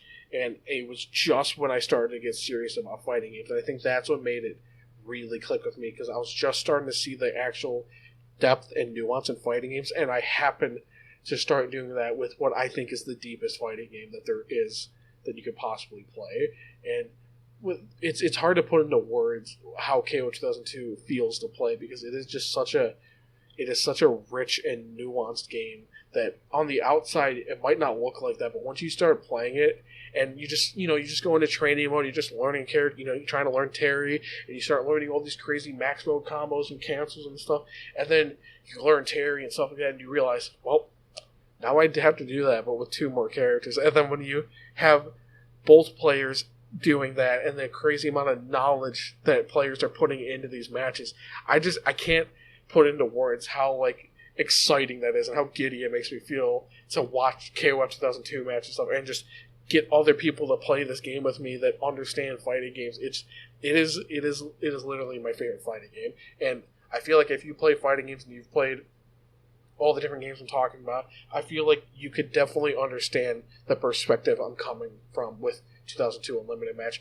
I think KOF has such a rich history to pull from, and this game at the time was definitely like the absolute maximum craziness that KOF could possibly be. And it almost has this feeling like that it was like almost like an accident. Like I don't necessarily know if they were trying to make a game that was this crazy. It's almost like an accident upon an accident, because 2002 was definitely the let's just throw stuff at the wall and see what happens kind of game, and it's almost like they accidentally made this even more crazy without even like really trying to, but they did, and they polished it up and they made it like a controllable, crazy, insane fighting game. And I feel like from time to time KOF has tried to emulate what made this game so good, and they haven't quite ever hit that. And I think it's fine for KOF to branch off and do its own thing now, because we can all play 2002. 2002 isn't going anywhere, but it is crazy to see that they keep trying to replicate the magic and the feel of this game even still to this year, because obviously 2002 Unlimited Match didn't come out in 2002, but it's off the backbones of a game currently from 20 years ago, and it feels like a completely viable modern fighting game with how rich and complex and crazy it is. And I know I keep using these words over and over again, but there's not a better word I can use to describe this game. It really is. It's like, and this may be me kind of overselling it, but this game feels like a piece of art in fighting game form. Like it's that kind of, when you like, I know it sounds like stupid, but like when you look at a piece of art and you feel like the history and nuance that the artistry has gone through, and you're looking at like a painting or whatever, or a sculpture or whatever, like, to me, KOF 2002 Unlimited Match is that in fighting game form. It's taking this rich history of fighting games, because it's not like SNK wasn't learning from the competition of the time, learning from Street Fighter and learning from Mortal Kombat and all these other things. And I'm not saying that there's similarities to like the other series stuff, but obviously all these industry people are learning from each other and trying to build it and be better and better and better. And 2002 feels like the culmination of what do fighting game players like? What do they want to see at this current stage of complex fighting game mechanics and gameplay? Like 2002 is taking all of that, absolutely refining it, and making like the perfect fighting game. And no, it's not a perfect game, but as far as the point I'm trying to make, it just feels like this culmination of fighting game history, and it's finely tuned into one package has literally, I don't think any game has reached this depth that 2002 Unlimited Match has. So I hope I explained myself well enough. There's so much I could talk about this game, but it's also hard to put into words when fighting games are something you have to feel. You have to play it, you have to feel it for yourself, and just hit buttons and learn combos and learn specials and have a feeling for it yourself. There's only so much I can say without just telling you to, hey, just go play the game and feel how it is. It's totally a unique experience, especially this day and age. It's a completely hands-off kind of fighting game in the sense that there is nothing this game is given to you. Everything that you do in 2002 is something that you have personally worked for. Every small combo that you're able to do is like a huge achievement in this game, in my opinion. The fact that you're doing that with 3 characters during a match, it gives you the most growth out of any fighting game, I think, and the most that you can possibly learn. This is a game that will always keep giving back to you the more time that you put into it. And it's a fighting game I don't think I'm ever going to stop playing it. I'm never going to see the end of it. I'm never going to be that top player, because there is so much that you can do and learn with this game. So I'm going to probably wrap it up there. I do want to throw out, now that I'm at the end of this list, and I really tried to narrow down, there are some games, I didn't get to mention here that were on my list originally, but I couldn't find it in my heart to take away the other games I already put on this list. But like, I love Grand Blue Fantasy Versus, like online play, not including that because it's not great or anything, but just the game itself. I love Grand Blue. I had so much fun with that game when I got it. I love like Under Night and Birth. That game's super good. I love all the other KOF games. I love stuff like The Last Blade 2. That game's crazy. There's a lot of like Neo Geo fighters that I absolutely love. All the normal Fatal Fury games. Like I said, I love Last Blade. All the other random Samurai Shodown games. I love like the Marvel vs. Capcom games. There's so many. And like, and this is why I was trying to be careful about what I said during Virtua Fighter 5, is I realize that's the only 3D fighting game I put on my list, but it's not like I don't like other 3D fighting games. I think Soul Calibur 2 is an absolute gem of a fighting game. I think Soul Calibur 6 did so much right for that series, considering I feel like it was just downhill after Soul Calibur 2. I feel like Soul Calibur 6 really put it back to where it needed to be. It's kind of a shame that it didn't do as well as it needed to do, because Soul Calibur 6 was finally getting back to what made 2 so good, I think. And not to mention, I didn't say anything about Tekken. Like, Tekken, those games are really good. Tekken 7, I feel like, is the best Tekken game, just like period. And even with stuff like Tag Tournament 2 and Tag Tournament 1 and Tekken 3 and Tekken 5 Dark Resurrection, like, there are so many different fighting games I mentioned Arcana Heart a couple times. I think that game, like Arcana Heart 3, whatever max version you can buy on Steam right now, I think that game's so much fun and so crazy with the air combos and stuff you can do. I like BlazBlue Cross Tag Battle. It's a totally different type of game. There's just so many different fighting games that I wish I could have put on this list. But I was really trying to just pick 10 and just talk about 10. And like I said, I thought this was going to be like a 15-minute video. I don't know how I was thinking about that. There's so many different fighting games I want to talk about. I'll probably make individual videos about different fighting games later, and probably stuff that didn't get on this list. Like, eventually I have to talk about like Arcana Heart or UMVC 3 or MVC 2 or even like Capcom vs. SNK 2. And I realized I didn't put a single Street Fighter game on this list either. And it's not like I don't like Street Fighter. I think like Ultra Street Fighter 4 is like one of the best like fighting games, but not to the point where I felt like I could have knocked off any other of the other games I put on this list. But I've had so much fun with Ultra Street Fighter 4, with current Street Fighter 5, or the Street Fighter 2 iterations, and Third Strike and Alpha 2 and all this stuff. There's so many good fighting games that I couldn't get on this list with me trying to just put my opinion of top 10 out there. So if you made it to this point, I hope you had a lot of fun listening to this. I hope this gave you something to do when you're had to like take care of some chores around the house, or if you're at work or whatever the case may be, or just chilling and playing a game or something and just listening to this. I hope you got something out of this. This was a lot of fun to really try to pick apart what I like out of fighting games. And I'm going to probably do this format with like JRPGs or something too. And now that I've seen how long this video is going to be, I don't know when I'm going to start that, because with JRPGs there's so much more I can actually articulate through words, because I'm not talking about the feel of a fighting game. So this video has been crazy. I did not mean for it to get this long, but I feel like this is a really cool starting point for opening up a discussion about fighting games. And if you watch this video and you have your favorite fighting game that you want to talk about, like put it in the comments. Just tell me what you think about certain fighting games, even ones that I didn't put on this list. Like, hey, like I said, if you think like Tekken 7 is like super fun, or that you think like 5 Dark Resurrection is like your favorite fighting game that you've ever played, like I want to hear about that kind of stuff, because fighting games are a wholly unique experience and everybody's going to be getting something different out of them.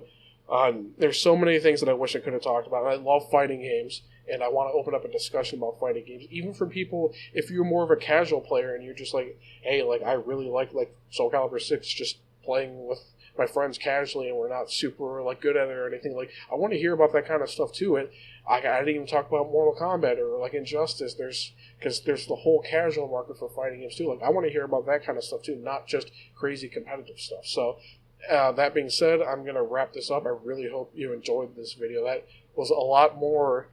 I put a lot more into this than I thought I was going to. So yeah, I really hope you enjoyed the video. Let's have a good discussion about fighting games. And that'll be about it. All right, see ya.